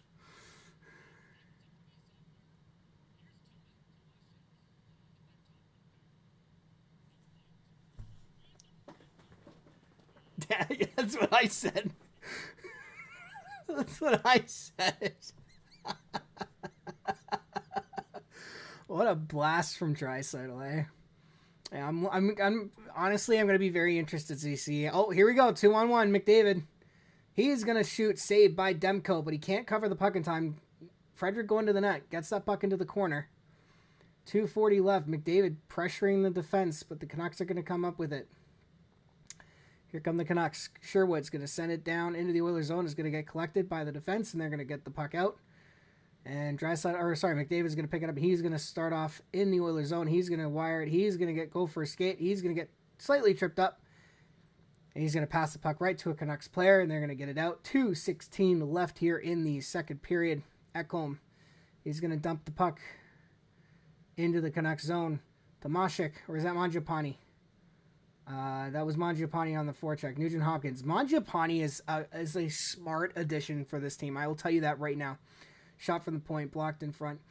The Oilers are a very forecheck heavy team, and you want players on the forecheck, and that is exactly what Mangiapane has done so far. I'm loving what I'm seeing. Puck shot down in the Oilers zone, and that's going to be icing against the Vancouver Canucks. I love what I've seen out of Mangiapane so far in preseason. He's just been an absolute animal. I think he scored a goal. In fact, I know he scored a goal. He scored against Seattle. But he's a forechecker. He goes in on the forecheck. He's winning puck battles. Yeah. Lepinen. Shot. Saved by Demko. Oilers still come up with it, though. Kapanen. Back to the point for Lepinen. Lepinen and Kapanen. Puck around the net. Philip Hedl is going to pick that up. Noah Phil sends it down low. 1:15 left in the second period. Puck is going to get cleared out. And I think it hit someone on the Oilers bench. So, very, very good from what I've seen. That's been a good game. Been a good, solid game from Edmonton. I haven't really noticed anyone that hasn't looked all that bad. Yeah. Lepinen and Regula continue to impress me, though. When we go to the second intermission, I'll look at their ice times.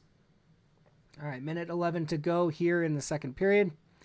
Puck is going to get dumped in, and it's not offside, but it's a delayed offside. All right, minute left here in the second period. And here come the Canucks. Shot. Dineen. Quinn Hudson battling in the corner. Tomashik and Emberson there for support.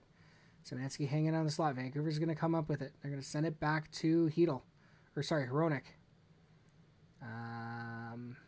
Canucks shot. Saved by Skinner. And the puck is going to get deflected out of play. And with 31.4 seconds to go here in the second period, we're going to have a face-off in the Oilers zone. Lekkadmäki, I think that's the guy who took the shot. Let's see. It was Lekkadmäki with the shot. Skinner with the save. Lekkerimäki. My apologies. I thought it was Lekkadmäki. It was Lekkerimäki. All right. 31.4 seconds to go. Vancouver's going to win the faceoff. Defense is going to send that one down. And the Canucks are going to try and get this deep, or keep it deep. The Oilers are going to come up with it. 11 seconds to go in the second period. Vancouver's going to try and get it out. And they're going to get it out. And here come the Canucks. 4, 3, 2, 1. And that is going to do it for the second period. The Oilers off of a goal, power play goal from Leon Draisaitl, lead it 3-0. Before I get into things, just want to make sure. Before I get into things, with the ice times and all that, I wanted to talk about something that I was trying to make a point on after the Oilers scored the goal. So as you guys may be aware or may remember, Glenn Gulutzan was hired as the head coach of the Dallas Stars. Now, for the past 4-5 years, 6 years, Glenn Gulutzan was running the Oilers power play. Now, under him, it became quite good. But obviously, when he goes to another team, you need a better, you need a new power play guy to come in and help out. And the biggest issue I've had with the Oilers power play the last couple of years has been it runs through two shooters. Draisaitl and Bouchard. And the problem that I have with that is that, especially last season, it seemed like that was the only play the Oilers had available to them. So every power play, they're looking to get it back to Draisaitl, looking to get it back to Bouchard or across to Draisaitl. And the problem with that is that, we live in an age where everyone is,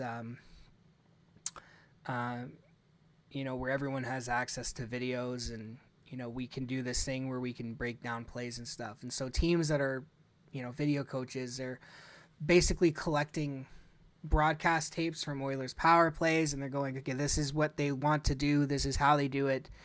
This is how we're going to counter it. And as a result, a lot of the teams were able to pick off passes. Now, Edmonton's power play last year, let me just see if I can find some stats here. Edmonton, NHL.com. See if I can look at stats from last year. So stats, 24-25. Yeah, regular season. Okay, let's do teams. Yeah, so let's take a look at power play percentage.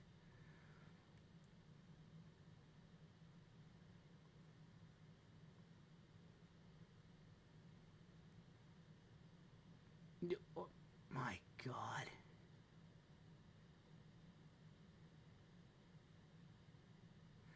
The Edmonton Oilers had the 12th ranked power play last year, coming in at 23.7%. The last 2 years, they were top 5. And in 2022, 2023, I think they set an NHL record for the most effective power play in NHL history or something like that.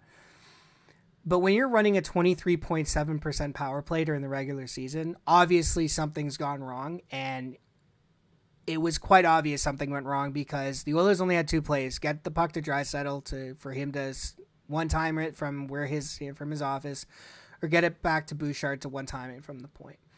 And as you can see, it dropped off significantly.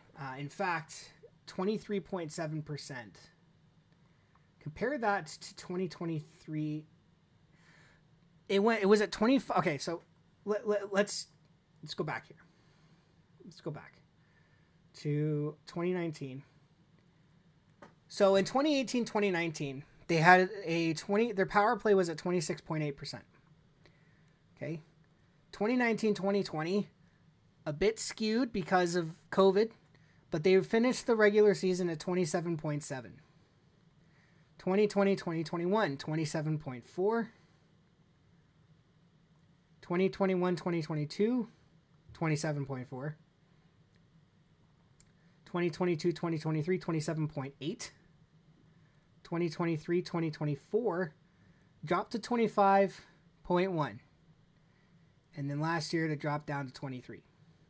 So the power play over the last couple of seasons got less effective. Now, normally, this wouldn't be an issue for the Edmonton Oilers because we've always been saying they need to be better 5-on-5, and they have been better 5-on-5 the last couple of years. But especially last year and in the playoffs, even in the playoffs, let's take a look at the playoffs here. Even last year's the Kings finished at 40% on the power play.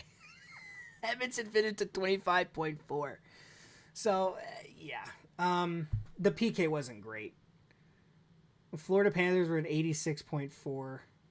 Edmonton finished at 67.1. And you know what? You know what I really miss on the PK?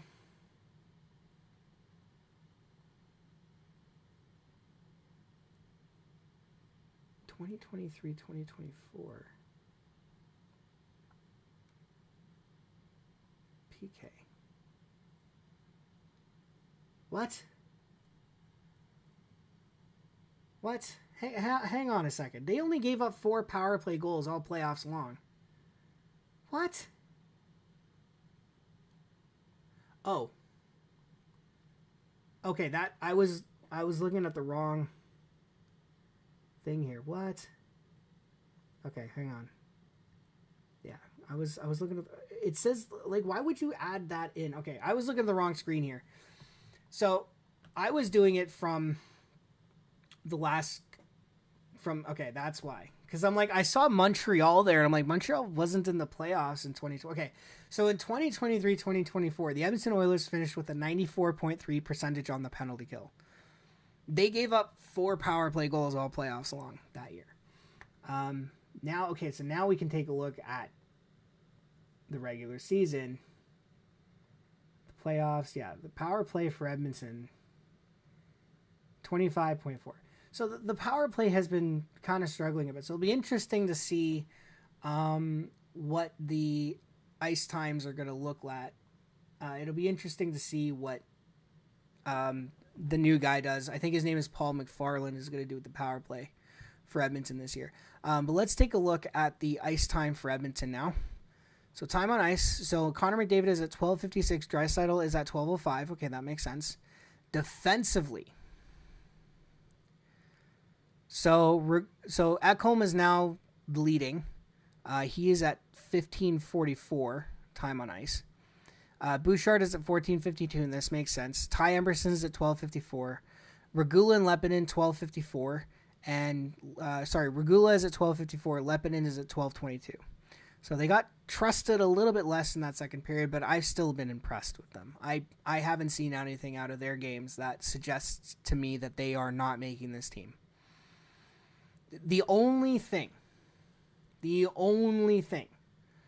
working against Lepinin is the fact that Lepinin is a left-handed shot, and the Oilers already have their left side set with Ekholm, Nurse, and Kulak.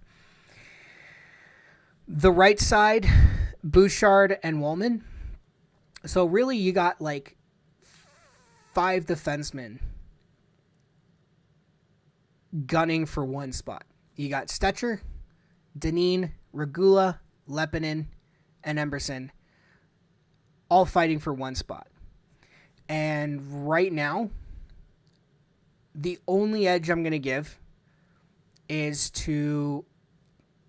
probably to Emberson right now, only because I think the Oilers like him more than... Well, right now I would say it's pretty even between Stetcher and Emberson. The only problem I have with those two guys is, like, who are you playing them with? Are you playing them with Kulak, or are you going to play them with Nurse? Because we saw Nurse and Stetcher works. Like, if you're putting Stetcher in the lineup, you have to play him with Darnell Nurse. Let Kulak and Wollman play, or, you know, put Kulak with Bouchard, because that worked as well in the playoffs, right? It'll just be interesting to see what happens, in my opinion, for the defense. I think one of Edmonton's biggest mistakes last year was getting Ekholm into the playoffs as quickly as they possibly could, because, I just the defense was working fine without them, and the defense was working fine without him, and then it just kind of.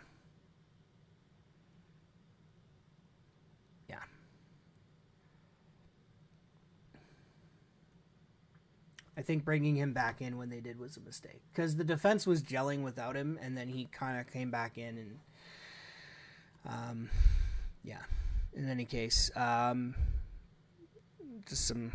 do some quick stats for you guys right there. So shots on goal are 18-7 or 18-17. Vancouver outshot Edmonton 11-6. Face-offs are dead even at 50% apiece. Edmonton is 1 for 2. Vancouver's 0 for 2. Vancouver's out of hitting Edmonton 25-12. Edmonton is they're out blocking Edmonton 12-6. Edmonton has more giveaways and more takeaways. So And then here's the season series for the regular season. So first hockey night in Canada matchup for Edmonton is going to be on Saturday night. Are they in Vancouver or in Edmonton for that one? They are in Edmonton for that one. Okay. And then Edmonton's in Vancouver on October 26th. And then Edmonton's in Vancouver on January 17th. And then I think to end the regular season, Edmonton is home to Vancouver again. So yeah, it'll be interesting to see. Let's see here. What other stats can I?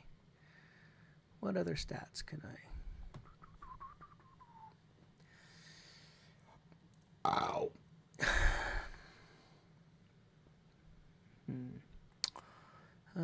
Goal assist 2 points. Goal to assist 3 points. So McDavid and Draisaitl have 3 points each. Oh no, McDavid still has 2 points. Yeah, that makes sense. Yeah. 12 shifts for Frederick. 2 shots. Connor McDavid has 4 shots on goal. Who doesn't have a shot? Tomasic, no shot. Szymanski, no shot. Phillip, no shot. Kapanen, no shot. Hudson, no shot. Lazar, no shot. Okay, Howard's got 2 shots on goal. That's good to see. Who's blocking? Trent Frederick has a block. Wayne Hudson has a block. Tomaszek has a block. Nugent Hopkins has a block. No one else has blocking shots. Who's got hits? Phillip has 4 hits. Frederick has 0. Come on, Trent. You need to start freaking things. Giveaways. McDavid has 2. Okay. They only had 6 giveaways, right? 10 giveaways. So. Face-offs. Who's better on the face-offs? Draisaitl is 100%. Andrea Mangiapane is at 100%. Good. Defensively, what are we looking at here? Defensive stats. Shots. Lebanon is 2. Block shots. Ty Emberson is 2. Hits. Ty Emberson has 3. I gotta say, I think Emberson's gonna make the opening night roster. He might make opening night. And Skinner right now 18 saves against 18 shots. Pretty darn. Oh, so they gave Vancouver an extra shot. So the shots are even. Nice. But yeah, it's, you know what? All things considered, it's a pretty good game. Pretty good game. Pretty even game by both teams. So yeah.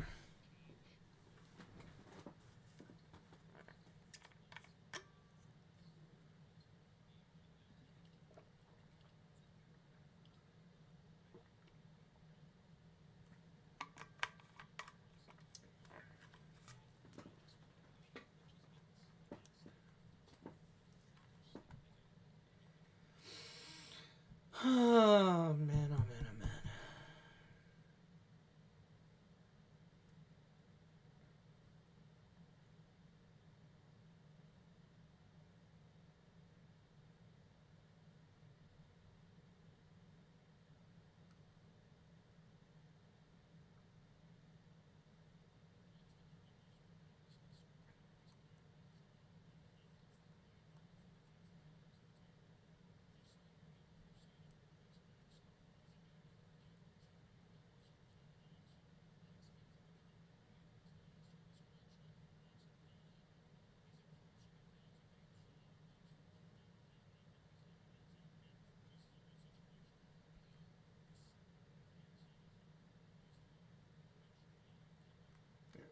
Yeah, we got Louis DeBrusk just talking about what's his name right now, Vanderkane.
Okay. All right, third period underway. Well, not underway. Sorry, it's not underway yet. It's about to be on deck. And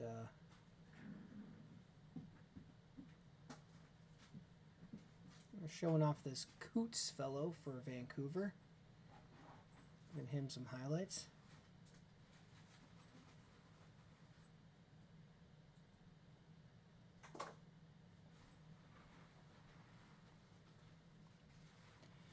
All right, now it's underway. And Draisaitl's going to grab the puck. He's going to send it across for Ekholm. Ekholm is going to get pasted along the boards. Draisaitl's going to send it back to the point. Draisaitl with a whiff. Draisaitl gets it back. Over to Connor. Connor back to Bouchard. Bouchard over to Ekholm. He's going to try and find Draisaitl. It's going to get picked off and cleared by the Canucks. But McDavid's going to get back in there. He's going to try and send it across. It's going to get picked up by the...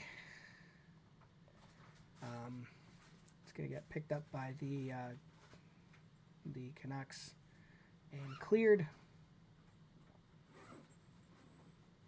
And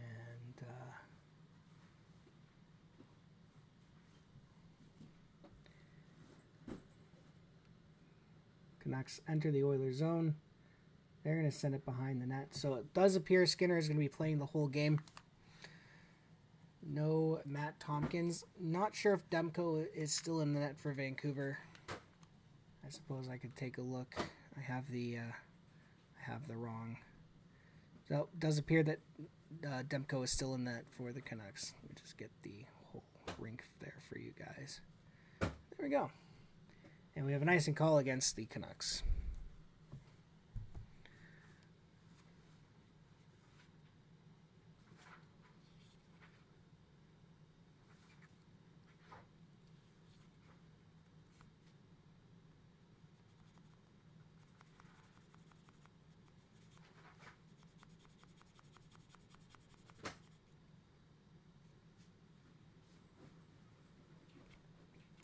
All right.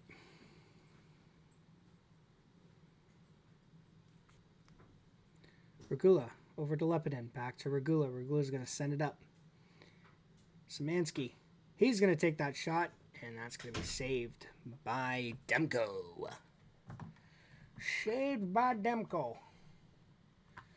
And nice little play there from Szymanski. Checks holds off the check, and he didn't have a lane to pass or do anything else with it, so he just puts it on goal against Demko. Never a bad idea. Always put the pucks on net. It's simple hockey, but it works. And simple hockey is the best hockey. All right, face off to the right of Demko. It's going to be a scramble draw, but Edmondson's going to pull it back. Lepidin. He's going to shoot it, and it's going to get swallowed up by Demko.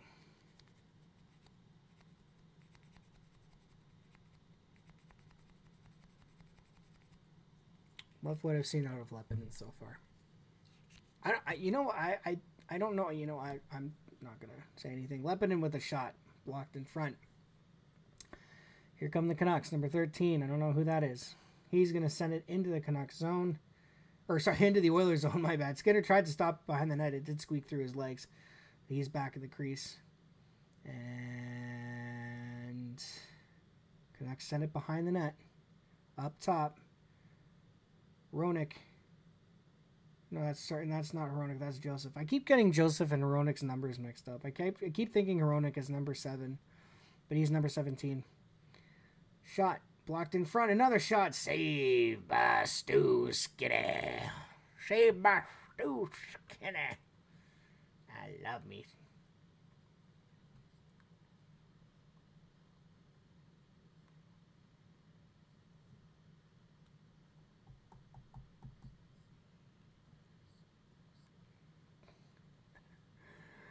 All right. Shots are dead even at 19 apiece. Oilers are going to flip that puck out. And it's going to roll all the way down and not icing. So play still resumes. Canucks. Canuck player got taken down by the blue line. No penalty. An Oilers player got taken down. No penalty. So Lazar couldn't get the puck out. Deneen behind the net for Emberson. Emberson's going to take that puck. He's going to send it up to Quinn Hudson. Puck up in the air. A little battle in the corner. I was going to say Quinn Hughes. Quinn Hudson comes up with it. He's going to send it down. Noah Philp on the pursuit. Quinn Hudson on the forecheck. These youngsters, man, they're getting in on the forecheck, and I like to see it from Edmonton. I think Edmonton is a good forechecking team, or has become a good forechecking team under Chris Knoblauch, and you're seeing a lot of it tonight. Mangiapane's doing well. Quinn Hudson went in there. All right, Draisaitl. Spin pass, bad pass to Ekholm. Picked off by the Canucks. Draisaitl, you gotta be better with your passes, man. You can't just start throwing. I know you're one of the better passers in the game. You can't just start throwing blind passes. Shot, and that's a goal.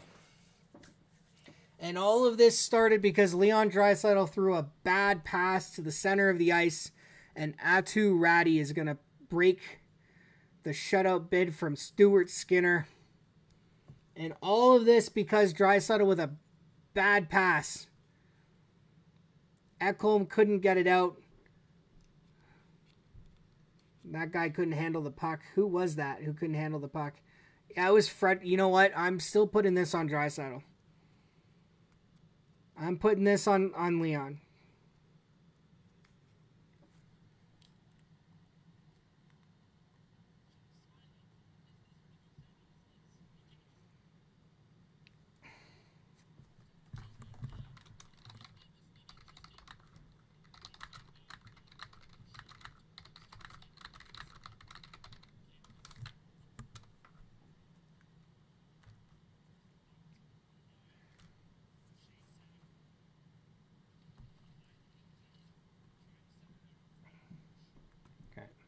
Get back to the game here. All right. Oilers in their own zone. Can't get the puck out. Here come the Canucks. Oh, boy. Oh, man. Tries powered to the net. And just rolled it wide. Canucks keep the puck in. And oh, my God. And they scored again. Oh, Jesus Christ.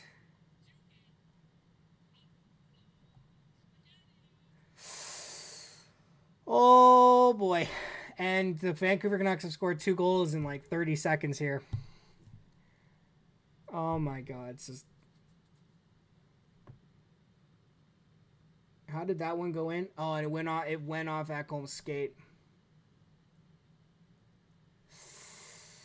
Oh boy.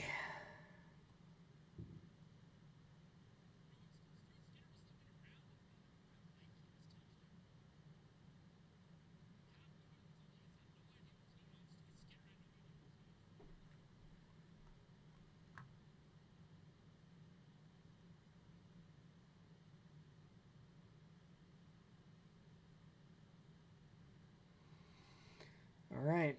So what are we doing? So what are they looking at here? So it went off Ekholm's skate.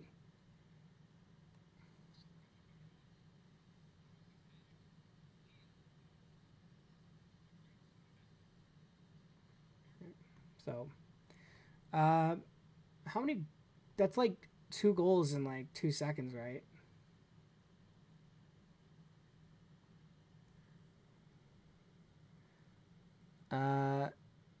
I don't have 3:53. Yeah, almost 30 seconds of time between the 2 goals. Oh, did Demko save that?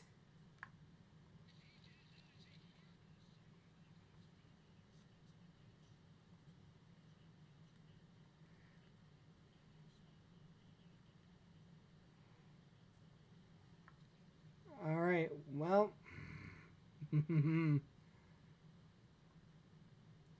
Nice. I I think he hit the post. Was that the post? Oh my god, Demko got it with the stick.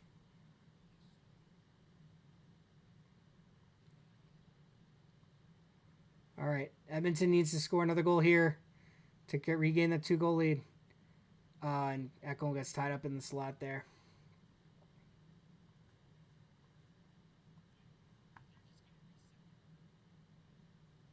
And it's going to be not icing.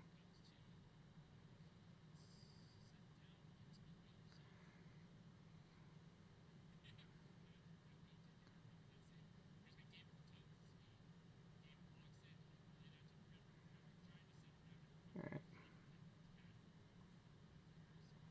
Okay. Vancouver.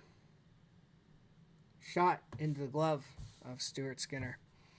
Well, Edmonton was... I don't want to say they were in total control, but I mean you're up 3-0, and then you allow your opponent to score 2 goals in about 30 seconds. Good save by Skinner there to keep everything going here.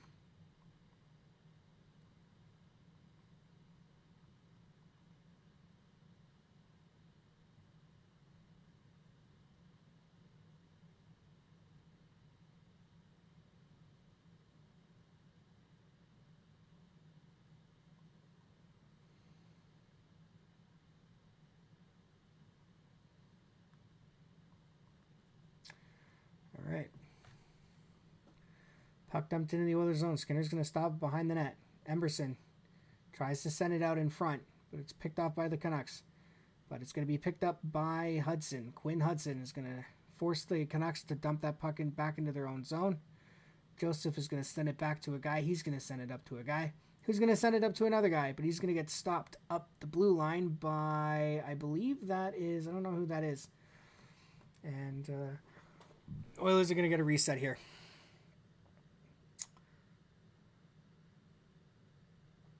Emberson over to, I believe that's Cam Dineen. He's going to send it up to Howard. Ike Howard. And on the forecheck, Cam Dineen pinches at the blue line.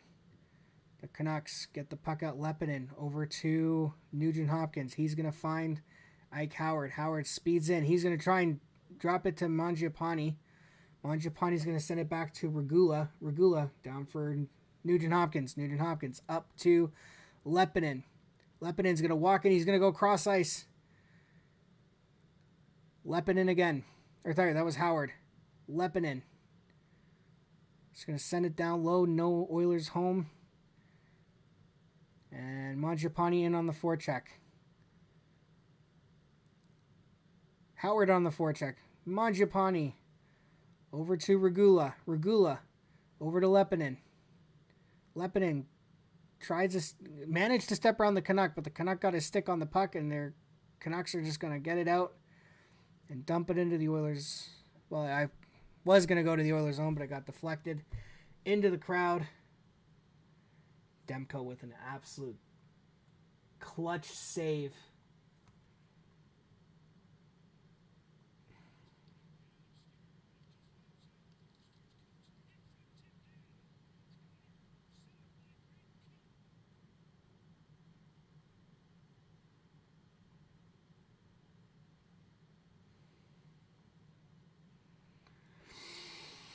We have a commercial break. All right. Slow things down. Edmonton, slow things down. I mean, this game is pretty even over there now. It's a pretty even game.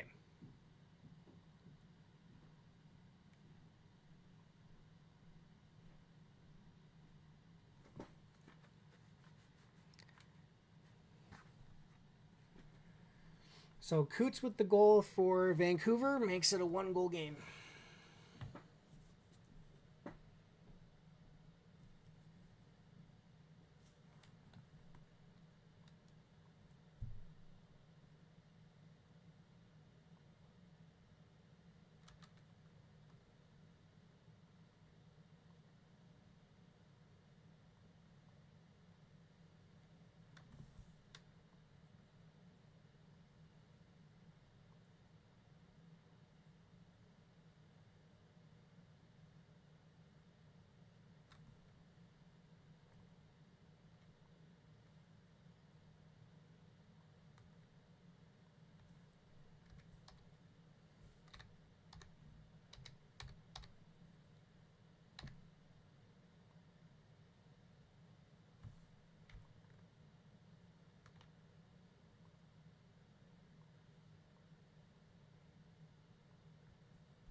right, face off at center ice.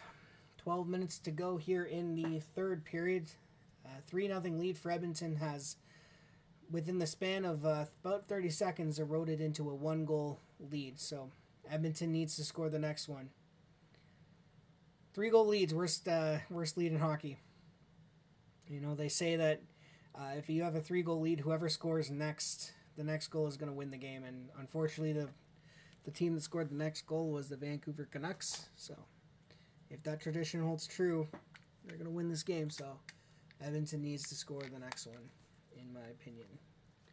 So hopefully they can do it. Puck dumped out. Emerson's going to collect the puck. He's going to send it over to Tomashik. He's going to send it back to Edmotnon. And the Oilers are going to get a change in. So Draisaitl is back on the ice. Same with McDavid. McDavid is winding it up even though he doesn't have the puck. Oh, stretch pass to Frederick. He's going to...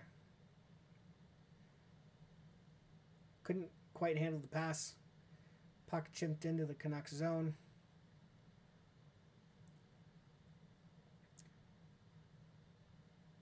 Puck comes back to the point. Cross ice guy whiffed hard on that shot. I don't know who that was, but he whiffed hard on that one-timer. And here come the Oilers. 2-on-1. Draisaitl and McDavid. McDavid, come on. Cross ice. Draisaitl scores. And it's 4-2 Edmonton. McDavid, Draisaitl, 2-on-1.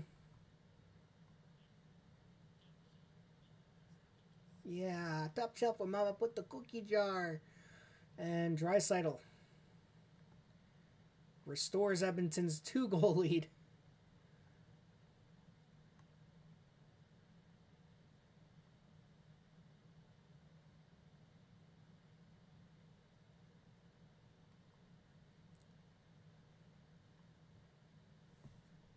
Nice little pass from McDavid to Draisaitl.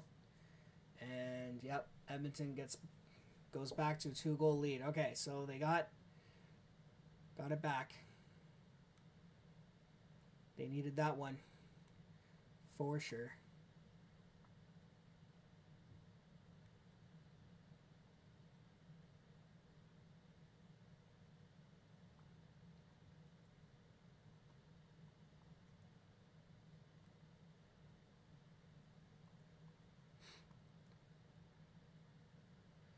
So 10:05 remaining here in the third period. Vancouver. Cross ice for a guy. He's going to send it back. Tried to send it down low. Picked up by the Edmonton Oilers. Regula. 4-on-2 rush for Edmonton. Lazar, he's going to take that shot. Easy save for Demko. Regula. Notice Regula's kind of getting down and pinching a lot. I actually like that out of him. Emerson. He's going to come in down low, though. I like what I'm seeing from the Oilers' defense. They're actually kind of getting in. And they have support on the back end. Dineen. Can't hold the puck at the blue line, but he has support. Emerson's going to knock that puck down. He's going to send it down low. And the Oilers went for a change, so no one was home. And the Canucks are going to get it out. And so they had to almost had a too many men on the ice call for Vancouver there. Here come the Canucks. 2-on-2. Shot. Skinner with the save. Where's the puck? He's going to have it. He's going to freeze it. And Edmonton doesn't really like them crashing into Skinner like that.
Commercial break.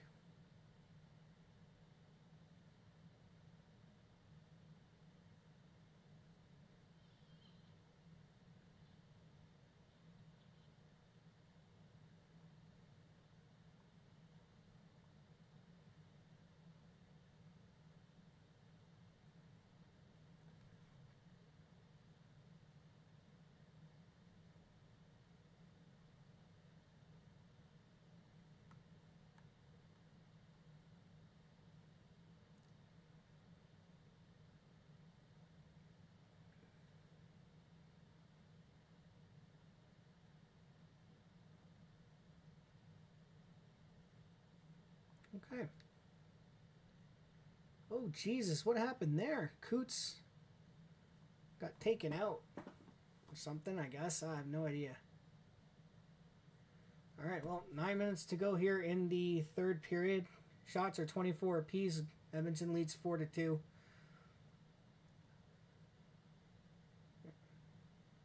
This is why you put pucks on net. Right. Look at some of the goals that were scored tonight. Right. Frederick's goal, what happened? Puck on net. Coots' goal, puck on net. Puck chipped into the Oilers zone, or Canucks zone. Oilers can't come up with it. Canucks are going to clear it. Not enough for icing. Iverson is going to get back with 8:25 left in the third period. Draisaitl over to Dineen. Up to Emerson. He's going to do a quick pass back to Draisaitl. Draisaitl's going to skate up with it. He's going to send it over to Trent Frederick. Frederick's going to send it in. Tomashik. And Draisaitl, is he going back? Bouchard. Here come the Oilers. Just out of the reach of both Draisaitl and Tomashik. Vancouver's going to slap it down to the Oilers zone. Ekholm's going to be there to collect. Ekholm finds Bouchard. Goes up to a guy. Howard. He's going to send it in behind the net. Demko's going to stop it. The Canucks pass. Anyways, up and Bouchard's going to collect. And Nugent Hopkins finds Ike Howard with it. Howard can't collect the puck. If Vancouver's going to pick it up, and they're going to send it down on Skinner. Skinner.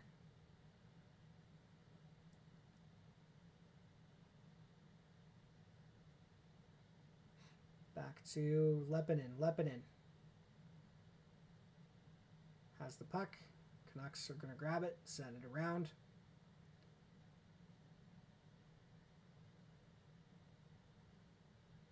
Shot blocked in front. Another shot wide of the net.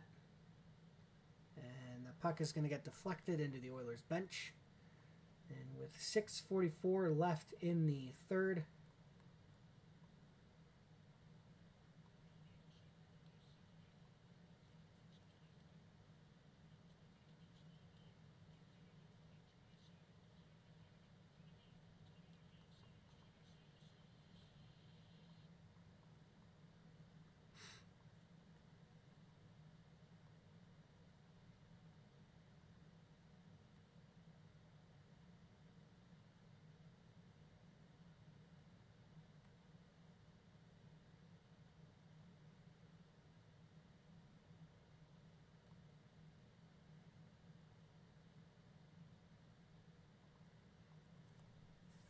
we have an icing call against Edmonton.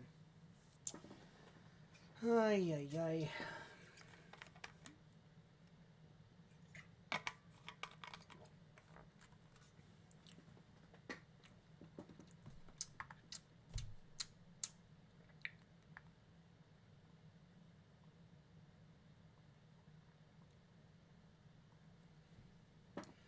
All right. Vancouver's going to win the faceoff. Hronik's going to pinch down low, but he can't get the puck, and here come the Oilers. That's Noah Philp, I believe. He's going to grab the puck, get it out to Emberson. Emberson is going to have to go back into his zone, passes it over to Cam Dineen. Cam Dineen's going to flip that puck out. Curtis Lazar.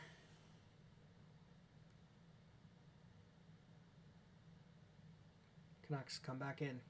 Cross ice. Nice play by Kapanen to deflect that puck out of the Oilers zone. Hronek is going to take a skate. He's going to send it back. Or he still has it. Sorry, my apologies. Doesn't send it back to anyone. He has it. Sends it over to Guy. He's going to take a skate with it. Send it back to Hronek. Now it's being sent back to Hronek. There we go. Pressured by Draisaitl, but he keeps control of that puck with 5:42 left here in the third. Expect Demko to go to the bench within the next, I would say, 2 to 3 minutes. Vancouver can't get that puck deep into the Oilers zone. Bouchard's going to send it to collect. He's going to make a pass. He's going to deflect off of his skate back into his own zone. He's going to send it over to Ekholm. Ekholm's going to do a chip pass. Oh, man. Bad pass by Edmonton. Bad pass by Edmonton. Shot. Save by Stuart Skinner. Guys, get your passes under control here. I know it's preseason, but come on. All right, Frederick. He's going to get it into the Canucks zone. But Vancouver's going to collect. And they're going to get it. 5 minutes to go. Pass to an open wing. Draisaitl's going to collect the puck. He can't get out with it. Vancouver has it. Bouchard. Up to Draisaitl. Draisaitl backhand pass to Frederick. Who's going to find... Sorry, that was to McDavid. And the Oilers are going to chip it into the Canucks zone. And they're going to go for a change. Howard in on the forecheck now. Vancouver passing it in their own zone. The Oilers forecheck, forcing them to not get up. And now they're going to get it to the Oilers zone. Number 18 goes cross ice. Back to the point. Shot. And Skinner has it. 4:12 left in the third. Demko is at the bench, so Vancouver is pulling the goaltender. So 4:12 left in the third. For a commercial break, when we come back, it'll be a 6-on-5. The Canucks are pulling Demko.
This would fucking help.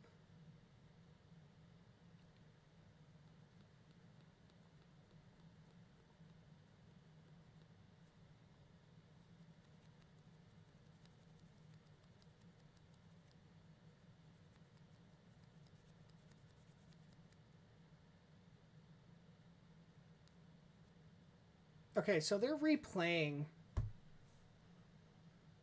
the goals in the third.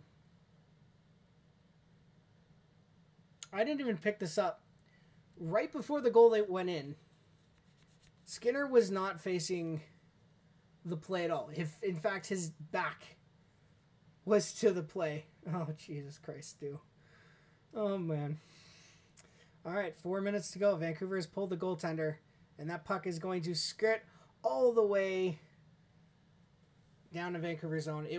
If there was a bit more power on that, it would have gone into the empty net, but it did not. So the Canucks have to regroup and reset. They're going to dump it into the other zone. Skinner is going to stop behind the net. He's going to try and send it up. And it's going to get back into the Oilers zone.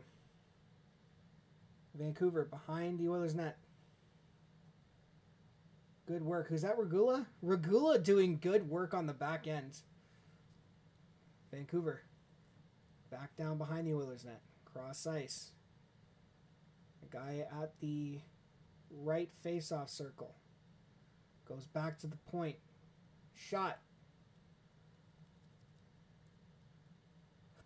Blocked in front. Another shot. Cross ice scores. Whatever that guy's name is, and it's a 1-goal game. Again, with 3:08 left. Lekari Maki for Vancouver was a cross ice pass. Skinner couldn't get there in time. And it's 1-goal game. Oh, Jesus Christ. Thank God it's preseason. Thank goodness it's preseason. Lekari Maki. So Demko's back in the net. And with 3:08 left, the Canucks still have a chance to tie this game up. A game that Edmonton was leading 3-0, by the way. Right now, Vancouver's outscored Edmonton 3-1 in this third period.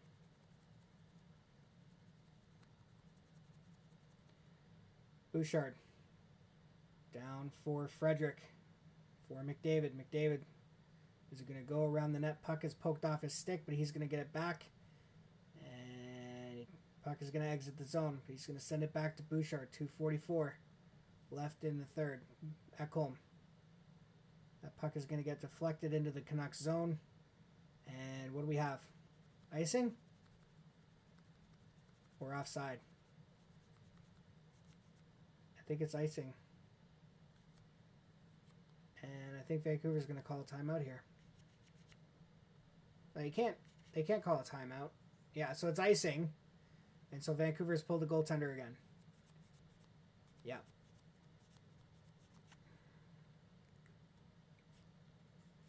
So it's an icing call against Edmonton. Vancouver has pulled the goaltender.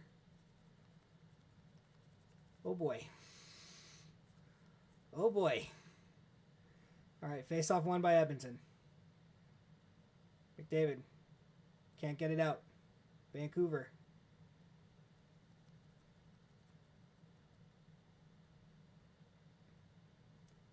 Back to the point. Cross ice shot saved by Stu Skinny. I think that was Lekari Maki again with the cross ice shot. Edmonton still can't get it out.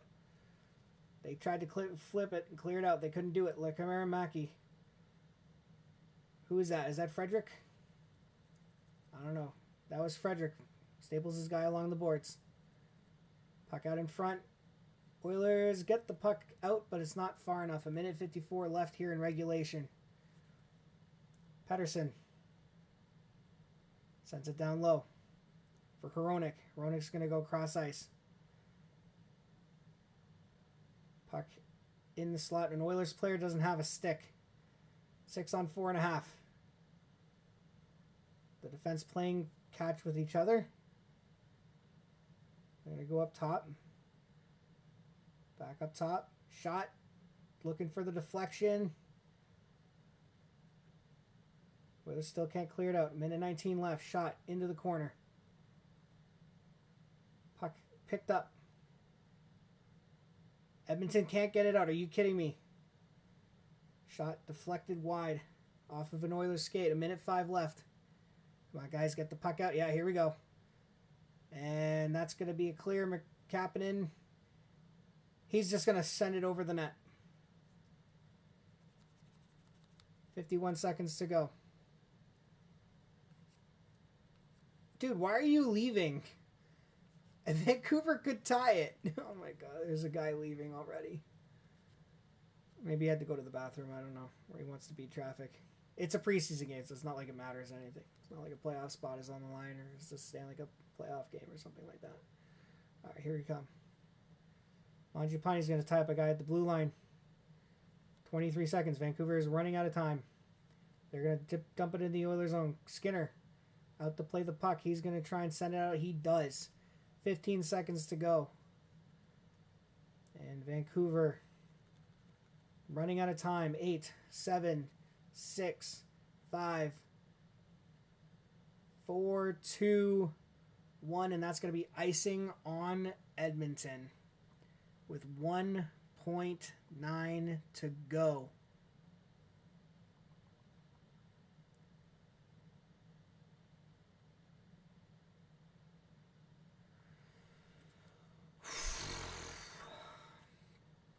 So 1.9 seconds to play.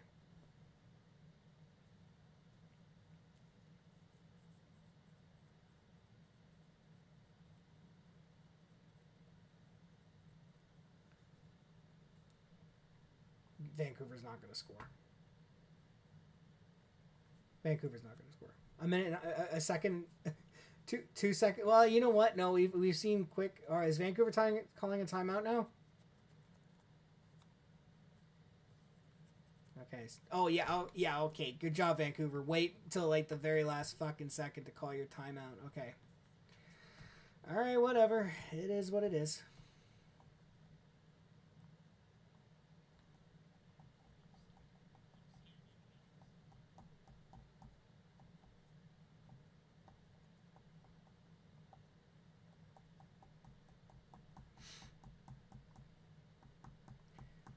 There's no way Vancouver scores, right? No, they don't.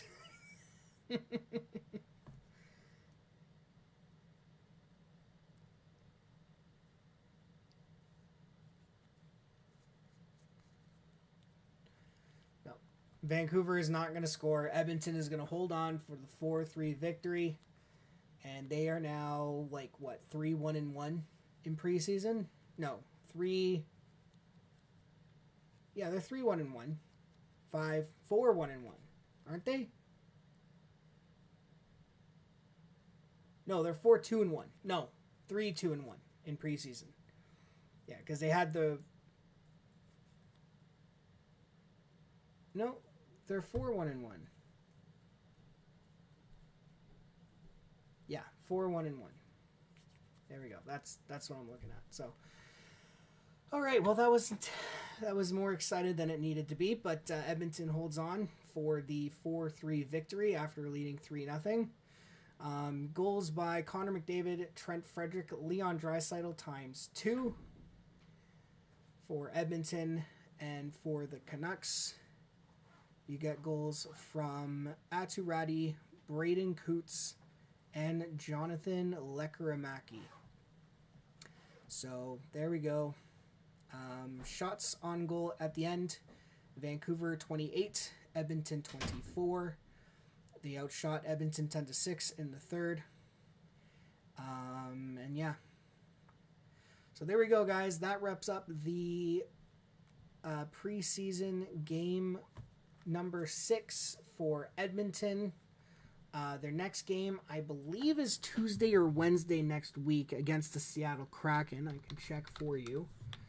Actually, let me do Oilers.nhl.com. Let me just quickly check that for you. So their next game is, yes, so that would be Wednesday, October 1st against the Seattle Kraken, and then Friday, October 3rd against the Vancouver Canucks, and that will wrap up their preseason. And then the regular season for them begins on Wednesday, October 8th against the Calgary Flames. I will have that game for you guys on this channel, and everything begins for real. And then, so Edmonton has 2 at home, and then they go on the road for 3 games. The New York trip, I can't go over. Just take a quick look at their schedule here. So they had the split squad game, a win and a loss. So they were 1-0-1, 2-0-1, 2-1-1, 3-1-1, and now they're 4-1-1. Let's take a look at the October schedule. So yeah, they home to Calgary, home to Vancouver. Then they go on a 5-game road trip. New York, the Rangers, Islanders, Devils, Red Wings. They have a back-to-back. Ottawa, home to Montreal, on the road in Seattle, at another back-to-back with Seattle and Vancouver, and then home to the Mammoth, and then home to the Rangers. So 1, 2, 3, 4. 1, 2, 3, 4, 5, 6. So they have 11 games. 7 of them are on the road. Yeah, not a great schedule to start. Holy shit. November's even worse. Again, 4 games at home, but 1, 2, 3, 4, 5, 6, 7, 8, 9, 10 games on the road, and 1, 2, 3, 3 back-to-backs in November. Back-to-back against, I mean, look at this. Saturday, November 1st, they're home to Chicago. Then they're in St. Louis and Dallas on the 3rd and the 4th. Home against Colorado and Columbus. Then they're on the road in Philly on the 12th. In Columbus on the 13th. In Carolina. In Buffalo. In Washington on the 19th. In Tampa on the 20th. In Florida on the 22nd. Home to Dallas on the 25th. Back on the road with Seattle on the 29th. Man, they have a lot of back-to-backs to start the year. How many okay, hold on. I'm going to take a look at this quickly. How many back-to-backs do they have? 1, 2, 3, 4, 5, 6, 7. 7 back-to-backs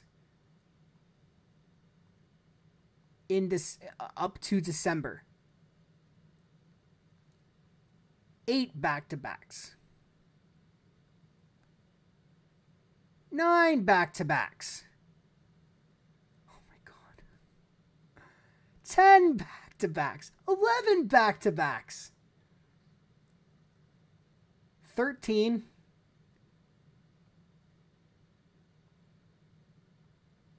14. They have 14 back-to-back games this season.